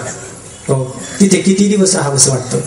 ज्या थंडीबद्दल आपल्याला तिटकारा आहे तिथे शून्याच्या खाली तापमान आहे अशा ठिकाणीही माणसाच्याच काही जाती सुखैनैव जगतात अंगावर कपडे नसताना, आणि त्यांचं रिप्रोडक्शन वंश सातत्य आपल्यापेक्षा 4 पट पद्धतीने सुदृढतेनं चालू आहे. सुदृढतेनं आफ्रिकेमध्ये उत्तर ध्रुवाच्याकडे असे काही पॉइंट्स आहेत, दक्षिण ध्रुवाच्याकडे, की तिथे काही आदिवासी जमाती अशा आहेत की एका वेळी 3-3 मुलं देखील त्या स्त्रिया प्रसवू शकतात त्या थंडीमध्ये. अडॅप्टेशन आहे. तुम्ही कोणत्याही घटनेला अडॅप्ट करायला शिका. अडॅप्ट. हो, जोपर्यंत अडॅप्टेशन जमणार नाही तो नकारात्मक आणि प्रतिकूलतेनं आपण सहन करणार, चित्त विक्षेप होणारच आहे. दिवसभर टेन्शन, त्रागा. अहो, हे धार्मिक लोकांनी शिकवायला पाहिजे, पण चित्रपटातल्या काही लोकांनी सांगितलं टेन्शन काय कोल्हे नाही का. त्यांना सांगायची वेळ आली आहे त्या परिस्थितीला तुम्ही पॉझिटिव्हली का घेईना, काय अडचण आहे, काय प्रॉब्लेम आहे. नाही तर जग बदलून दाखवा तुम्हाला पाहिजे तसं. हो, किती टार्गेट पाहिजे जग बदलण्यासाठी. एखाद्या तथाकथित साधूला, मी तथाकथित शब्द पुन्हा सांगतोय कारण हे शब्द अद्याप सिद्ध व्हायचे त्यांच्या बाबतीमध्ये. जग बदलव, तुला पाहिजे तसं जग करण्यासाठी बाबा तुला 50 वर्षाचं टार्गेट देतो. 50 वर्षात जरी तू म्हणेल हो पहिलं बरं होतं म्हणेल, आता पुन्हा नासलं, हा तर विचार इतका वाईट आहे ना. कालच्या जगाला जो चांगला म्हणतो आणि आज त्याच्यापेक्षा बिघडलं असं जो म्हणतो याला तर जग कधीच कळणार नाही. कारण उत्क्रांतीवादाच्या दृष्टीने कोणतीही गोष्ट कालच्यापेक्षा आज नक्कीच चांगली असते. कोणतीही गोष्ट मनुष्यजात सुद्धा उत्क्रांतीवादाच्या दृष्टीने विचार केला, खरं तर चांगल्या वाईटाचं पृथक्करण आपल्याला करायचंच नाही, तरी सुद्धा कोणती गोष्ट कालच्यापेक्षा आज नक्कीच चांगली असते. नाशाकडे जाणारी कोणतीही गोष्ट अधिक सौंदर्य घेऊन पुन्हा पुन्हा नूतन होत असते, हा नियम आहे. माणसं मागच्या पिढीपेक्षा पुढची पिढी नेहमी चांगली. हो, मुलं मागच्या पिढीपेक्षा पुढच्या पिढीत चांगलीच असतात. कोणत्या कोणत्या बाबतीमध्ये उत्क्रांती होते ना, रिन्यू होतं ना, परफेक्शन येत राहतं ना त्याच्यामध्ये. परफेक्शन, अरे कुणीतरी करताय, तो एक एक मूर्ती करतोय, मागच्या मूर्तीत काय काम करताय ती पुढच्या मूर्तीत तो परफेक्ट करतोय. कोणताही गायक आपला कन्सर्ट बदलत गेला की परफेक्शन येत जाते कोणत्याही गोष्टीमध्ये. कोणताही वादक काल वाजवलेला बोल आज अधिक कौशल्याने वाजवत असतो, तो कालच्या सारखा येत नसतो. मी एवढं का सांगू लागलो, माणसं पुढच्या पिढीतली नेहमीच मागच्यापेक्षा चांगली असतात. फक्त मागच्यांना आपलं चांगुलपण ठोकून सांगायचं असतं म्हणून ते पुढच्या पिढीवर दोडसूक घेत असतात. आम्ही न देखो अवगुणा, कोणत्या कोणत्या गोष्टीत पुढची पिढी चांगली सांगतो. कला, ज्ञान, बुद्धिमत्ता, तीक्ष्णता, निर्णय क्षमता, विवेक, नीती, धर्म आणि सौंदर्य, या सगळ्या गोष्टीत पुढची पिढी मागच्यापेक्षा चांगली असते. मायबाप सुंदर नाही पण मुलगी सुंदर दिसेल. मायबाप बुद्धिमान नाही पण चौथीचा पोरगा कम्प्युटर खेळेल आपल्यापेक्षा टॅलेंटेड, कारण इम्प्रुव्हमेंट आहे ती होणारच आहे. हो माहिती, मी ओळखली कोळी गीतामध्ये, आईच बी काळी बापूस बी काळा, ही गोरी पोरी कोणाची. विठाला विठाला विठाला, तो प्रश्न त्याला पडला पण मला उत्तर माहित आहे ना. हो, याला इम्प्रुव्हमेंट म्हणतात. हो, यांनी तर तो वाजवलंच बाबा, तसं म्हणता यायचं ना. मला व्यासपीठाला मर्यादा आहे, मला प्रॉब्लेम नाही, अडचण नाही. चित्रपट गीताबद्दल अडचण नाही, चित्रपटांबद्दल अडचण नाही, टीव्ही कोणत्याच नाही. ज्याला विश्वाकडे पाहण्याची दृष्टी मिळाली त्याला इथलं काहीच वाईट वाटत नसतं. का, कशाला नाकारणार आहे तुम्ही इथे? काय नाकारणार आहे? एखाद्या मुलीनं अर्धवस्त्र घालून ती रस्त्यावर निघाली, असा कायदा नाही की तिला धरून बदला. हो, तुम्ही तगमगीच्या पलीकडे काहीच करू शकत नाही. मग तगमग करून घेण्यापेक्षा ऍज इज हेअर इज भगवंताची लीला आहे. अवघी रूपे तुझी देवा, अवघी रूपे तुझी देवा, अवघी रूपे तुझी देवा, अवघी रूपे तुझी देवा, अवघी रूपे तुझी देवा, अवघी रूपे तुझी देवा, अवघी रूपे तुझी देवा, बंधु भावे करू सेवा, बंधु भावे करू सेवा, अवघी रूपे तुझी देवा, अवघी रूपे तुझी देवा, बंधु भावे करू सेवा, बंधु भावे करू सेवा, अवघी रूपे तुझी देवा, अवघी रूपे तुझी देवा, अवघी रूपे तुझी देवा. देवाला बोलून प्रतिज्ञा आहे बरोबर, देवा समोर प्रतिज्ञा. यानंतर आम्ही न देखो अवगुणा, पण अवगुण पाहायचे नाहीत, पण दिसल्यानंतर त्याला बळकट विचाराचं अधिष्ठान पाहिजे त्या अवगुणांना हकलण्याला. कोणता विचार आहे? अवघी रूपे तुझी देवा. आम्ही आमच्या मनाला आणि वर्गीकरण करण्याच्या वृत्तीला सांगू की ही सगळी देवाची रूप आहेत, तुझी देवा ही सगळी तुझी रूप आहेत. करता आलं तर वंदन करू, करता आली तर सेवा करू, नाही तर गुपचूप राहू. बंधू भावे करू सेवा, सकल विश्वामध्ये कणाकणामध्ये तुझं अस्तित्व आहे असं जर आम्हीच म्हणत असू आणि याच निम्म्या विश्वाला अर्धजरतीय न्यायाला आम्ही जर नाकारत असू तर आम्ही विचारद्रोही आणि देवद्रोही ठरतो. 3 शब्द मागे सोडलेत मी, पापी, पवित्र, शहाणा, याच्या अध्यारोपित पुण्यवान, अपवित्र आणि वेडा असे शब्द येतात. या 6 शब्दाचं पृथक्करण आपण नेहमी करीत असतो.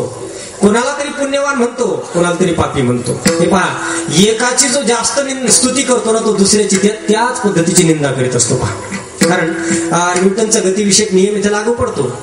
हो, action and reaction are equal but opposite. ज्याची ऍक्शन पॉवरफुल आहे त्याची रिॲक्शन देखील पॉवरफुल असते नेहमीच. जो चांगली स्तुती करू शकतो समजायचा हा चांगला निंदक देखील आहे, निश्चित त्याला ते जमतेच. हे 2 एक्स्ट्रीम बरोबर जमत असतात. पहा, चांगली स्तुती. हो, तसं एखाद्याला पापी आपण जेव्हा म्हणतो, तुकोबारा म्हटले मी तर आता पापी कोणाला म्हणणारच नाही, कारण म्हणायला गेल्यानंतर असं पोकळ वाटतंय ना ते पापी म्हणणं. पापी म्हणजे काय असा प्रश्न पुढे जर केला लगेच आपली ततमम होते. तुम्हाला सांगू, एखादा मनुष्य पारमार्थिक संकल्पनावर बोलू लागला ना, पारमार्थिक टर्म्स आहेत ना, याची पण टर्मिनॉलॉजी आहे. प्रत्येक शास्त्राची जशी टर्मिनॉलॉजी असते ना, तशी परमार्थाची पण एक टर्मिनॉलॉजी विशिष्ट. हो, पापी माणसात होती असं जर म्हटलं की लगेच त्याला प्रतिप्रश्न करायचा, त्याच्याच टर्मचं डेफिनेशन त्याला विचारायचं. पापी म्हणजे काय हो, ततमम करीत तो. पापी म्हणजे काय? पापी म्हणजे पापी हो, असं काय करतात? हे असं बोलायला लागलं की समजायचं याला माहितच नाही. समोर बोलणाऱ्या माणसाला त्याच्या टर्म मध्ये पकडणं हे उत्कृष्ट ज्ञानाचं लक्षण आहे. त्याची टर्म त्यालाच विचारायची. ठीक आहे, एखादा म्हटला तू मूर्ख आहे, मला मान्य आहे मी मूर्ख आहे, पण नेमकं मूर्ख म्हणजे काय हो, लगेच त्याचं ततमम होतं. मान्य करावं आधी, लगेच उपसून आहे कोणावर. पापी जेव्हा आपण कोणाला म्हणतो तेव्हा त्यानं काहीतरी पाप केलेलं असं आपण ठरवतो, आणि पाप म्हणजे काय याची व्याख्या अजून कोणत्या शास्त्रामध्ये यथार्थतेनं झालेली नाही. हे तुम्हाला मी खात्रीनं सांगितलं. बर, जरी झाली असली तरी पाप पुण्याचं पृथक्करण किंवा निर्देशन करणारे जे स्मृतिशास्त्र आहेत ते 42 आत्ता उपलब्ध आहेत, ज्यांना स्मृतिग्रंथ म्हणतात, ते सगळे संस्कृतात आहेत. आणि आपला संस्कृतचा प्रॉब्लेम आहे. मग तेवढे वाचून आपण ठरवले का हा माणूस पापी आहे? ठरवलंय कशाच्या आधारे? ऐकिव ज्ञानाच्या आधारे. बर, हे ऐकिव ज्ञान तरी परिपक्व आहे का? नाही. ते ज्याच्याकडून ऐकलं त्याचं पण ऐकिव आहे. उदाहरणार्थ, याला माईक म्हणतात, हे माझं ज्ञान. हे दिसलं की मी म्हणेल माईक आहे, बरोबर. पण मला जर म्हटलं कशावरून माईक आहे, मी म्हणेल मला कुणीतरी सांगितलेलं की हा माईक आहे. बरं, ज्यानं मला सांगितलं त्याला पण कुणीतरी सांगितलेलं हा माईक आहे. म्हणजे जगात जेवढं ज्ञान आपल्याला आहे सगळं सांगोवांगीचं ज्ञान आहे. प्रत्यक्ष स्वतःचं ज्ञान कोणाकडेच नाहीये. आणि प्रत्येक वस्तूचं नॉमेनक्लेचर असंच झालेलं आहे सांगोवांगीनं. आणि सांगोवांगीच्या ज्ञानाच्या आधारे आपण कोणालाही पापी ठरवू शकत नाही. पापी ठरवायला फार ज्ञान पाहिजे. कदाचित पाप पुण्य ठरवणारा तो चित्रगुप्त, की ज्याच्याकडे अकाउंट आहे, तो चीफ अकाउंटंट आहे चित्रगुप्त. कशाचा? पाप पुण्य कोऑपरेटिव्ह बँक, कोऑपरेटिव्ह नसेल ती कॉस्मेटिक पाप पुण्य बँक लिमिटेड असं त्याचं नामकरण आपण करू. कॉस्मिक बँक असेल ना ती, वैश्विक. हो, त्या पाप पुण्याच्या बँकेचा चीफ अकाउंटंट, ते तो अकाउंट स्टेटमेंट तयार करतो असं म्हणतात. अजून त्यानं पाठवलं नाही कुणाचं अकाउंट स्टेटमेंट पाप पुण्याचं. कदाचित त्याला माहित असेल तर मग पहिली नोटीस त्याची यायला पाहिजे. कोणाची? चित्रगुप्ताची. एखाद्याचं पापाचं अकाउंट फारच डेबिट झालं आणि पुण्याचं फार क्रेडिट झालं, आणि जर त्याचा समजा ओव्हरड्यू दिसायला लागला, त्यांना लगेच नोटीस पाठवावी तिथून. हो, तुमचं पापाचं अकाउंट फार वाढलेलं आहे, तुमच्यावर कारवाई का केली जाऊ नये? Show cause. तिथून तर काही रिपोर्ट नाही, काही निर्णय नाही. जे चाललंय ना ते त्याला सहन होतंय ना, आपण का करावं? हो, माळ्यानं मकाई सजवली आहे, कोल्यांना खायला पण दिली आहे, कोल्यांनी गुपचूप खावी ना, ती कुईही करतात. याला म्हणतात माळ्याची मकान कोल्याची भांडणं. विढाला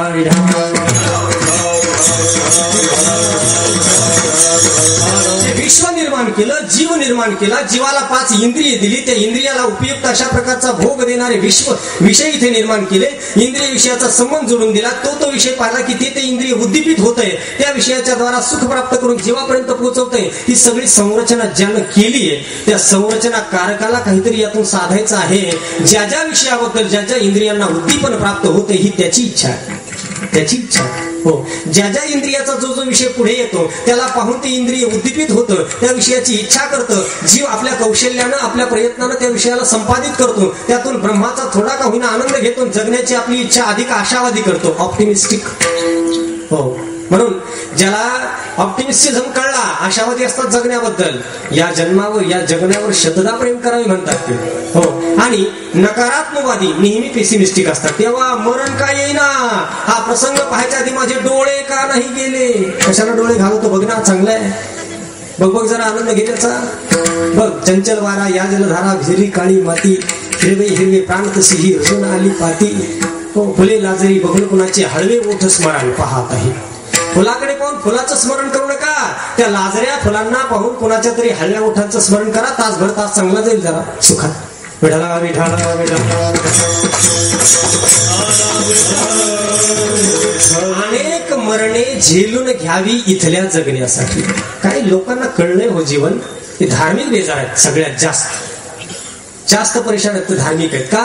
कारण त्यांचं ज्ञान हे अनेक लोकांच्या प्रदूषणानं प्रदूषित झालेलं आहे. हो, त्याचं मोजमाप सुद्धा करता यायचं नाही, इतकं प्रदूषित आहे धार्मिकांचं. अधार्मिकांचं प्रदूषित नाही फारसं, त्यांच्याकडे थोडं आहे, पण तेवढ्या आधारे त्यांना करायचंय. पापी वेळ पुरेल की माहित नाही, 10:30 संपेल. पवित्र शहाणा, जिथे एपिसोड संपेल तिथंच बंद करू. हो, तिथंच, असं काही नाही. पुन्हा पुढे सुरू करू, कदाचित तिकडे येत असतो कायम, पुढे सुरू करू. कारण आता माझं कीर्तन 2 तासात अभंग उरकत नाही. विषयच त्या पद्धतीने स्वीकारल्यामुळे एक जीवन दृष्टी देण्याचा प्रयत्न मायबाप आम्ही करीत असतो. आपण आपल्यामध्ये परिवर्तन करूया ना. जग नाही ना बदलत, कधीच नाही, कोणताच निर्णय नाही बदलत इथला. होतच ते होणारच आहे. हो, त्यावेळी त्या गोष्टी होणार आहेत. हा पापी आहे, लगेच त्याच्याशी आपलं वैर होतं ना बा. हो, लगेच वैर. नाकारलं की माणसाशी वैर होतं. तिरस्कारानं माणसं पाहू लागतात. मी फेटा बांधून गल्लीतून आलो तेव्हा जीन्सवाली पोरं माझ्याकडे वाईट पाहत होती. मला त्यांचा राग नाही आला, कारण त्यांच्यावर तोंडसूक घेतलेले माझे भावकीचे लोक बरीच आहेत ना. माझ्या अनेक भाऊबंधांनी त्यांच्यावर तोंडसूक घेतलेलं आहे. त्यांचा काय, त्यांना वाटतं हे शत्रू आहेत आपले झाले, आपल्याबद्दल काही बोलतात. हो, पण सांगू मी तुम्हाला, आता मी धोतर नेसलोय, मी संतुष्ट आहे. जर याच्यात संतुष्टी नाही वाटली तर आम्ही तिकडे जीन्स घालू, काही अडचण नाही, मला प्रॉब्लेम नाही. कुठलीही प्रतिज्ञा जीवन विषयक करू नये, फ्लेक्झिबल असावं जीवन असं मी सांगतो आपल्याला. हो, तुम्ही तयार केलेल्या किचकट नियमामध्ये जर स्वतःला गुंतवाल तर तुम्हीच तुमचे शत्रू व्हाल. नियम गोड वाटतो सुरुवातीला करताना, पण तोच नियम जेव्हा जीवावर उठतो तेव्हा राग येतो स्वतःच्या जीवनाचा, की मी हे काय करून ठेवले.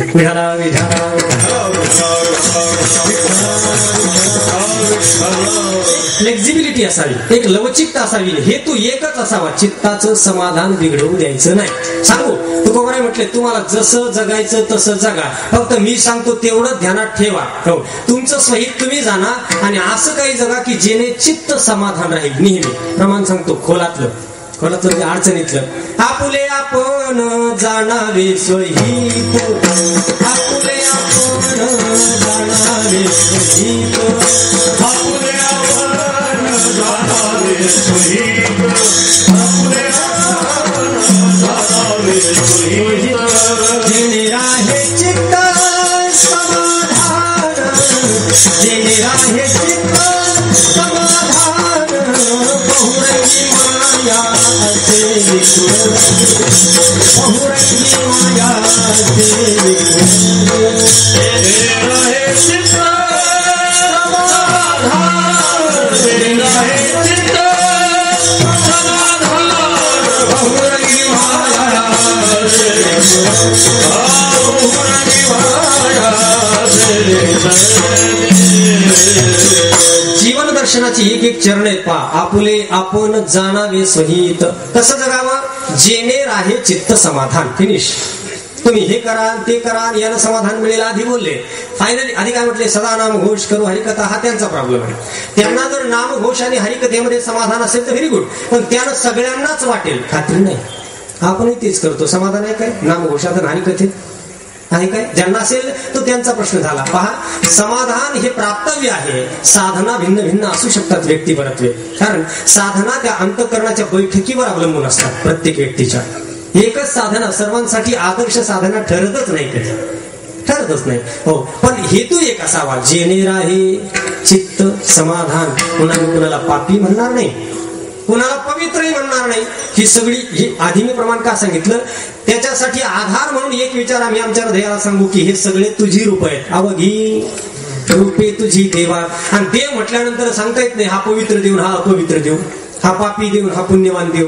देव या शब्दासोबत आपलं सगळंच वर्गीकरण संपतंय तिथे. आणि वर्गीकरण संपल्यानंतर जर सुख असेल तर आम्ही मनाला सांगू ही सगळी देवा तुझी रूप आहे.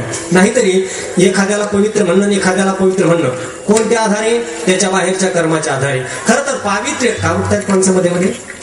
काय प्रॉब्लेम आहे? वेळ संपली का मला सांगून द्या. फार छान बसलेत ना सगळे, तुम्हीच एखादे विक्षेप का करताय? विढाला विढाला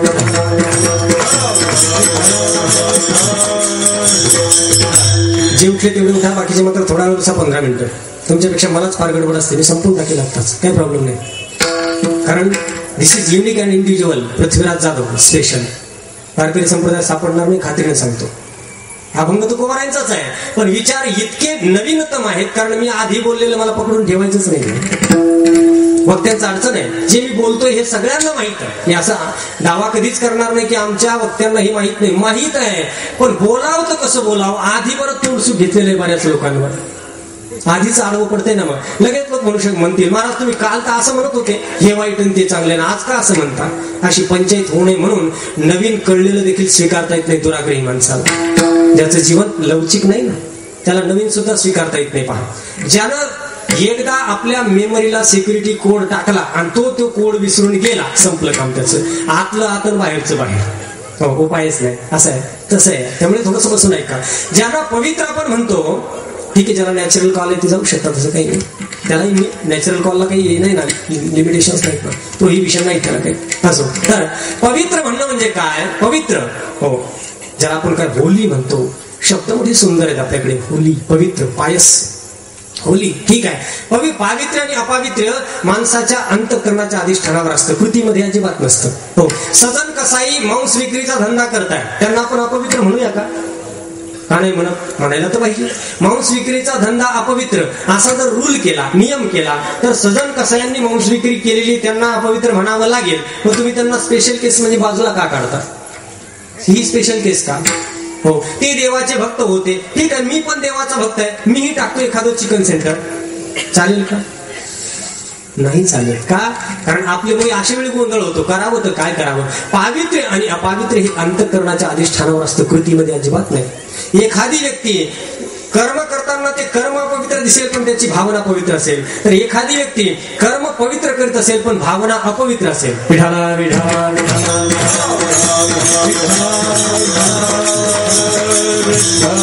बाह्य कर्मावरून पावित्र्य अपावित्र्य ठरतच नाही.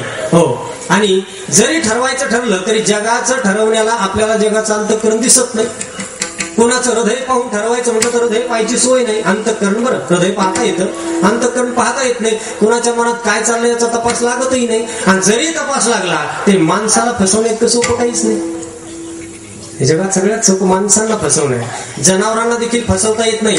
एखाद्या म्हशीच्या समोर टीव्ही मांडला आणि दिवसभर तिच्या समोर कॅडबरीची जाहिरात वाजली, कुछ मीठा हो जाए, कुछ मीठा हो जाए, कुछ मीठा हो जाए, कुछ मीठा हो जाए, आणि संध्याकाळी डाल भरून कॅडबरी तिच्या पुढे जर मांडल्या, ते डुंकूनही पाहणार नाही.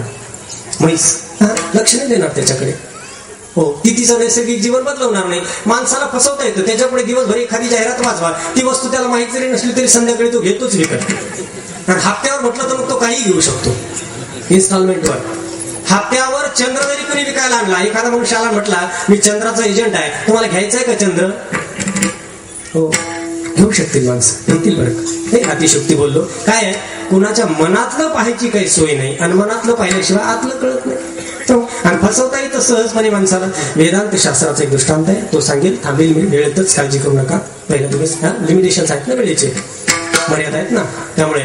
तर वेदांत शास्त्राचा दृष्टांत, सिद्धांत काय आहे, सिद्ध काय करायचंय की तुमचं खरे पण कितीही जरी कोणाला कळलं तरी देखील तुम्ही जर कुशल असाल तर तुम्ही ते लगेच खोटं ठरवू शकता. दोन प्रिय मैत्रिणी, दृष्टांत माझा नाही, ज्याला मोठ्या ग्रंथाचा आधार आहे. माझा असेल तर तो थोडासा मोठ्या मनाने, उदार मनाने ऐका, जाणती माणसं आहेत, माझा नाही तो. हो, वेदांताचा आहे. दोन प्रिय मैत्रिणी, अत्यंत प्रिय मैत्रिणी, हो, की हमराज ज्याला म्हणतात ना हिंदीमध्ये. हमराज म्हणजे एकमेकीचे रहस्य एकमेकीला माहीत आहेत अशा. दोघींचा विवाह झालेला, लहानपणी सोबत राहिलेल्या, सगळी रहस्य एकमेकीला सांगायच्या, दुसरं कोणाला नाही पण परस्पराला सांगायच्या. हो, आणि विवाह झाल्यानंतर बऱ्याच दिवसानंतर एक मैत्रीण दुसरीला भेटायला तिच्या घरी आली. आनंद झाला. त्यांचं ठरलेलं होतं की भेट झाल्यानंतर जीवनात काय जे घडलेलं आहे की जे कोणाला सांगता येत नाही ते एकमेकींना सांगायचं, असं त्यांचा एक दंडक होता. हो, आणि जिच्या घरी तिची मैत्रीण आली त्या घराच्या मालकीनीनं चहा वगैरे झाल्यानंतर बोलायला सुरुवात केली. हो, मध्यंतरीच्या 2 वर्षामध्ये पती व्यतिरिक्त एक दुसरा पुरुष तिच्या जीवनामध्ये आला होता. पती व्यतिरिक्त येऊ शकतो, मे बी पॉसिबल, काही अडचण नाही, नो प्रॉब्लेम, आला होता बरं का. तर तो जो दुसरा पुरुष आहे त्याच्या सोबतच्या काही घालवलेल्या सुंदर क्षणाचं वर्णन त्या आलेल्या आपल्या मैत्रिणीला ती अगदी डिटेल्स मध्ये सांगू लागली, अगदी डिटेल्स मध्ये. कारण ठरलेलं होतं रहस्य सांगायची एकमेकीला म्हणून. डिटेल्स मध्ये दोघी बोलत बसल्या आहेत आणि ती घराची मालकीन तिच्या जीवनातल्या परपुरुषासोबत घालवलेल्या क्षणाचं अगदी विलक्षण तपशीलवार वर्णन सांगू लागली तिला. त्यानं असं केलं, तो असं म्हटला, त्याचा असा मिस कॉल आला, त्याचा फोन आला वगैरे वगैरे. मला त्याचे डिटेल्स मला सांगायचे नाही, ते तुम्ही इमॅजिन करा. डिटेल्स मध्ये सांगू लागली आणि ती दुसरी पण उत्साहानं ऐकू लागली. आणि हे सगळं वर्णन चालू असताना त्या बिचारीच्या दुर्भाग्यानं जी सांगते तिचा नवरा दरवाजाच्या आड उभा होता आणि तो सगळं ऐकत होता. हो, त्याची तर परिस्थिती अशी झाली ना, त्याच्या मोठी वळल्या, दातावर दात त्यानं दाबले, डोळे लाल झाले. हिचं वर्णन जसं पुढे चाललं तसं त्याचं टेम्परेचर वाढू लागलं आणि मनात त्यानं निर्धार केला, हिचं बोलणं संपलं की आतमध्ये जातो, नरड दाबून हिचा खूनच करतो, माझ्याशी व्यभिचार करते काय. त्यानं पूर्ण तयारी केली दरवाजाच्या आड उभं राहून. तिला माहितच नाही तो ऐकतोय म्हणून, माहितच नाही. वर्णन सांगत सांगत गेली, सगळं सांगून झालं इन डिटेल शेवटपर्यंत. आणि सांगितल्यानंतर स्वाभाविकपणे तिची दृष्टी दरवाजाकडे गेली. दरवाजाच्या आड तिला आपल्या नवऱ्याचे पाय दिसले. बाई घाबरली. कारण ते सगळं त्यानं ऐकलं होतं हे तिच्या लक्षात आलं.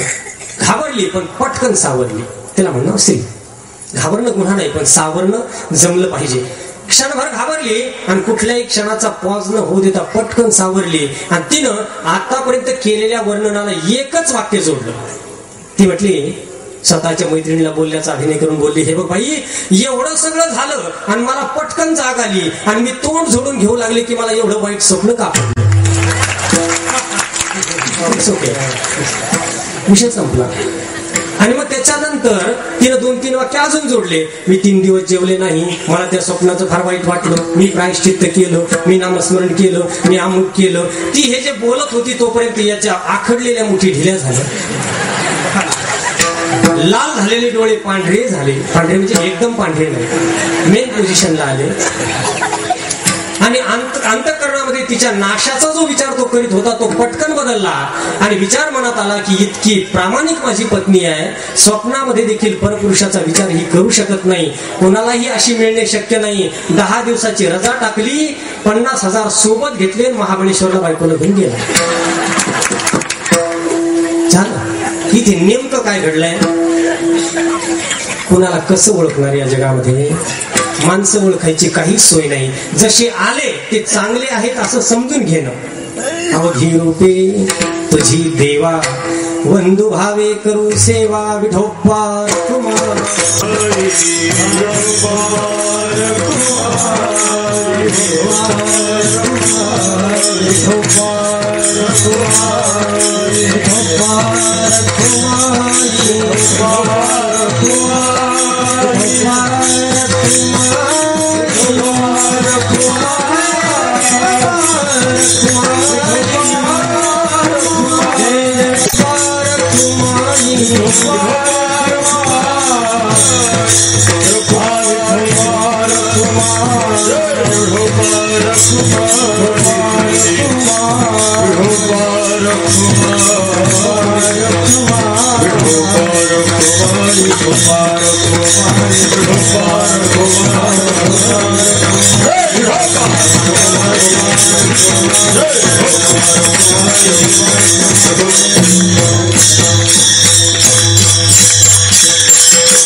फारच मोठं स्टॅम्पिंग झालं. बरं आहे ना, ठीक आहे.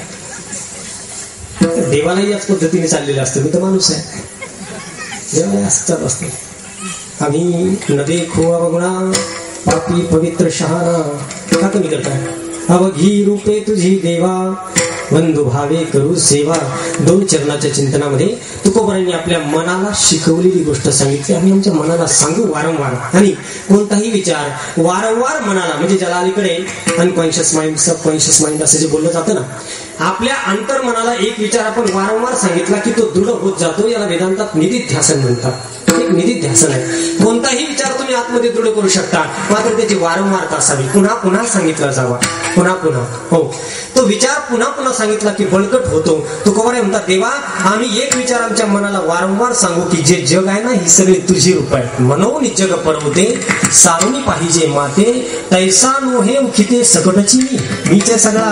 हो, भगवंत सांगतात अर्जुना, हे असं हे बाजूला सारण याच्या देवा असं तू म्हणू नको. हे जे दिसतंय ना याला चिद्विलासवाद म्हणतात. शब्द तेच आहेत, फक्त रचना बदललेली आहे. हो, हे नुसतं ग्रंथात ठेवायचं नाही, ते हृदयात भरायचंय. चिद्विलास आहे, चित नाम सच्चिदानंद भगवंत, त्या चितचा हा विलास नाम विस्तार आहे. हे सगळं विश्व देवाचा विस्तार आहे. जे जिथे आहे, जे जसं आहे ते योग्यच आहे. आपण याचं काही त्रास घेण्याचं कारण नाही. आम्ही न देखो अवगुणा पापी पवित्र शहाणा हा विचार हृदयामध्ये जर बळकट झाला, दृढ झाला, तर जीवन सुसह्य व्हायला काहीच हरकत नाही. राहिला प्रश्न परिणामांचा. पुढचे 2 चरण परिणाम सांगणार, वेळ सोडून देणार. तिथेच पॉज मारून परिणामांचा विचार असा की जरी तुम्ही जगाला देव म्हणले काय, पापी म्हणले काय, पुण्यवान म्हणले काय, काही म्हटले काय, तरी जो परिणाम तुमच्या जीवनावर जगाचा होणार आहे तो तर बदलणार नाही ना. हो, जसं तुम्ही विषाला अमृत म्हणून पिले तरी मरण ठरलेलंच आहे की नाही. तुम्ही सापाला देव म्हणून स्पर्श केला तरी तो चावणारच आहे की नाही. याचा अर्थ जगाचा तुम्हाला येणारा अनुभव हा अनुकूल प्रतिकूल असणारच आहे. तुकोबारांनी त्याला उत्तर दिलं, तो अनुकूल असो किंवा प्रतिकूल असो, आम्हाला तुझ्याशी कारण आहे. जसं मुलावर आईचं प्रेम आहे, त्याच्या लाथा लागल्या तरी तिला प्रॉब्लेम नाही. त्यानं स्तनपान करताना चावा घेतला तरी तिला प्रॉब्लेम नाही, त्याच्यामुळे तिला किती कष्ट सोसावे लागले तरी त्याला प्रॉब्लेम नाही. तसं देवा आमचं तुझ्यावर प्रेम आहे आणि हे जग तुझं प्रॉडक्ट आहे, त्यामुळे तुझ्यामुळे आम्हाला जगाला सहन करावंच लागेल, त्याला उपाय नाही. मला तुझ्या भक्तीशी कारण, जग कसंही दिसू दे, पाषाणासारखं धातूसारखं सत्वरजतमात्मक कसंही जरी असलं, मला तुझ्याशी कारण आहे. तुझी निर्मिती आहे. पत्नीवर जर प्रेम असेल तर तिच्या पक्वान्नामध्ये दोष दिसायचं काहीच कारण नाही, दिसायलाच नाही पाहिजे. एखादा नवरा म्हणत असेल माझं तुझ्यावर पराकाष्ठेचं प्रेम आहे आणि जेवायला बसलं की नावं ठेवत असेल भाजी अशी झाली नामक तशी झाली, याचा अर्थ त्याचं पहिलं वाक्य चुकीचं आहे. पहिलं वाक्य, कारण प्रिय व्यक्तीच्या हातून विष जरी मिळालं तरी देखील ते मधुरच लागावं, तेव्हा तुमचं प्रियत्व सिद्ध होत आहे. आपलं काय घटना बदलली की वाक्य बदलत असतात. पहा घटना कशाला, आपला मूड बदलला की आपली वाक्य बदलतात. फार काय सांगावं, जाऊ द्या, ते तेवढं गृहस्थी जीवनात शिरायचं काही कारण नाही. हो, पण देवा तुझ्यावर आमचं प्रेम आहे असं जेव्हा म्हणतो तेव्हा स्वाभाविकपणे हे जग ही तुझंच रूप आहे असं समजून आम्हाला स्वीकारावं लागणार आहे. तेव्हा आमचं पहिलं वाक्य सिद्ध होईल, आम्ही तुझे भक्त आहोत आणि हे जग म्हणजे तुझं साकार स्वरूप आहे, तर याची भक्ती आम्हाला केली पाहिजे. मज भक्ती सवे चाड नेणे पाषाण धातू वाढ. पाषाण धातू हे शब्द फक्त सत्वरजतम या त्रिविध जगाच्या रचनेबद्दल वापरले आणि राहिला त्यांच्या जीवनाच्या परिणामाबद्दल प्रश्न, तर तुकोबारांचा देवा मी तर जगाला असंच घेणार आहे, मग त्याचा परिणाम माझ्यावर विषासारखा कडवट हो नाही तर अमृतासारखा मधुर हो. काही लोक माझ्याशी विषासारखी कडवट जरी वागले तरी तीही तुझीच रूप आहेत असं समजून मी शांत राहील, आणि काही लोक अमृतासारखा मधुर अनुभव जरी मला देऊन गेले जगातले तरी देखील तो तुझाच अनुभव असं समजून मी त्याला सहन करीन. तुका म्हणे घोटी विष अमृत तुझसाठी शेवटचं चरण बोला. तुका म्हणे घोटी विष अमृत तुझसाठी, घोटणे म्हणजे पिणे. देवा तुझ्यावर प्रेम आहे ना, तू आमचा प्रेमास्पद आहे ना, देव आहेस ना, तुझ्यासाठी विष काय ना अमृत काय. हे विषामृत दोन शब्द कशासाठी आले, जगाला जरी आपण देव म्हटलो तरी जगाचे परिणाम बदलत नसतात. तडकाफडकी आपल्याशी जगाचे व्यवहार बदलणार नाहीत. तुम्ही देव म्हटले म्हणजे लगेच लोक तुमच्याशी चांगलं वागतील असं नाही, परिणाम अनुकूल प्रतिकूल होणारच आहेत. पण देवाचे आहेत ना, विषासारखा कडवट परिणाम जरी झाला तरी सहन करेन. घोटी म्हणजे पिणे, तुझ्यासाठी विषयी पिन देवा, तुझ्यासाठी अमृतही पिन, कारण आम्हाला तुझ्याशी कारण आहे. अवघी रूपे तुझी देवा बंधू भावे करू सेवा, असा दिव्य विचार या अभंगात आहे. हे पहा, हा विचार तुकोबारांनी सरते शेवटी अंतःकरणात बळकट केला आणि तिथून पुढे त्यांचं जीवन आता दिवसचारी नंतर टेन्शन संपलं, त्यांचं कुठलाही काम नाही राहिला. हा वाईट आहे तो चांगला आहे, हा असा व्हावा, लोक देवाच्या भजनीत लागावेन, हे देवाशी ते देव, काही नाही. नंतर ते आनंदाने जगले. आनंदाचे डोही आनंद तरंग, आनंदाचे अंग आनंदाचे. नंतर कोणतीही परिस्थिती त्यांच्या आनंदाला विरजित करू शकली नाही का, विचलित करू शकली नाही. त्यांना कशानं टेन्शन नंतर आलं नाही. आणि असाच विचार माणसाच्या जीवनाला आदर्शभूत असावा की ज्यानं आपल्याला जगाचं टेन्शन येणार नाही. हो, जगाला नाकारून जमतच नाही, जगाला स्वीकारावं लागणार आहे. हो, दुनिया में हम आए तो जीना ही पडेगा, जगावं लागणार आहे. ते जगायचं कसं आपणच ठरवायचं. दोन ओळी सांगेल, तुम्हीच ठरवा कसं जगायचं, कणत कणत का गाणं म्हणत. आणि त्याला जोड एका वाक्याची देतो, सगळे धार्मिक कणत कणत जगतात आणि जवळजवळ सगळे अधार्मिक गाणं म्हणत जगतात. आजचा अनुभव असा आहे. आपण जर आपल्या सुखासाठी धार्मिक असू तर काय उपयोग आहे, आपल्या सुखाचे जनिते आपण होऊ. हा दिव्य विचार आपल्या हृदयाला सांगू. मान्य करू की इतक्या सहजासहजी हात दृढ होणार नाही, पण हात दृढ करणं म्हणजेच परमार्थ आहे. अवघी रूपे तुझी देवा बंधू भावे करू सेवा. जगाला सहन करायला शिकावं. जे जिथे आहे तिथे योग्य आहे. प्रत्येक जीवाला देव जगवतो आहे आणि तो जर जगवतो आहे त्याच्या क्रियेला तो प्रेरणा पुरवत आहे, ऊर्जा देत आहे. त्यानं जर त्याला चार्जिंग दिलेली आहे तर मी डिस्चार्ज करणारा कोण, असं आपण सांगावं. प्रत्येक जीव देवाच्या कव्हरेजमध्ये आहे, त्याचं कनेक्शन होतंय. आपण का जवळ करावं, काय कारण आहे. ते आहे ते तसं आहे. जग जिथे आहे जसं आहे तसं स्वीकारायचं. ज्याला कळलं त्याला जीवनाची आर्ट ऑफ लिव्हिंग कळली, जगण्याची कला. आणि ही कळावी याच्यासाठी परमार्थ आहे. म्हणून आपलं जीवन आपणच सुंदर करू शकतो. काही विचारांना हृदयामध्ये दृढ करून तुकोबारांच्याच मार्गाने जायचं असेल तर आपणही मनाला रोज सांगावं, अवघी रूपे तुझी देवा बंधू भावे करू सेवा. Dnyaneshwar Hare Krishna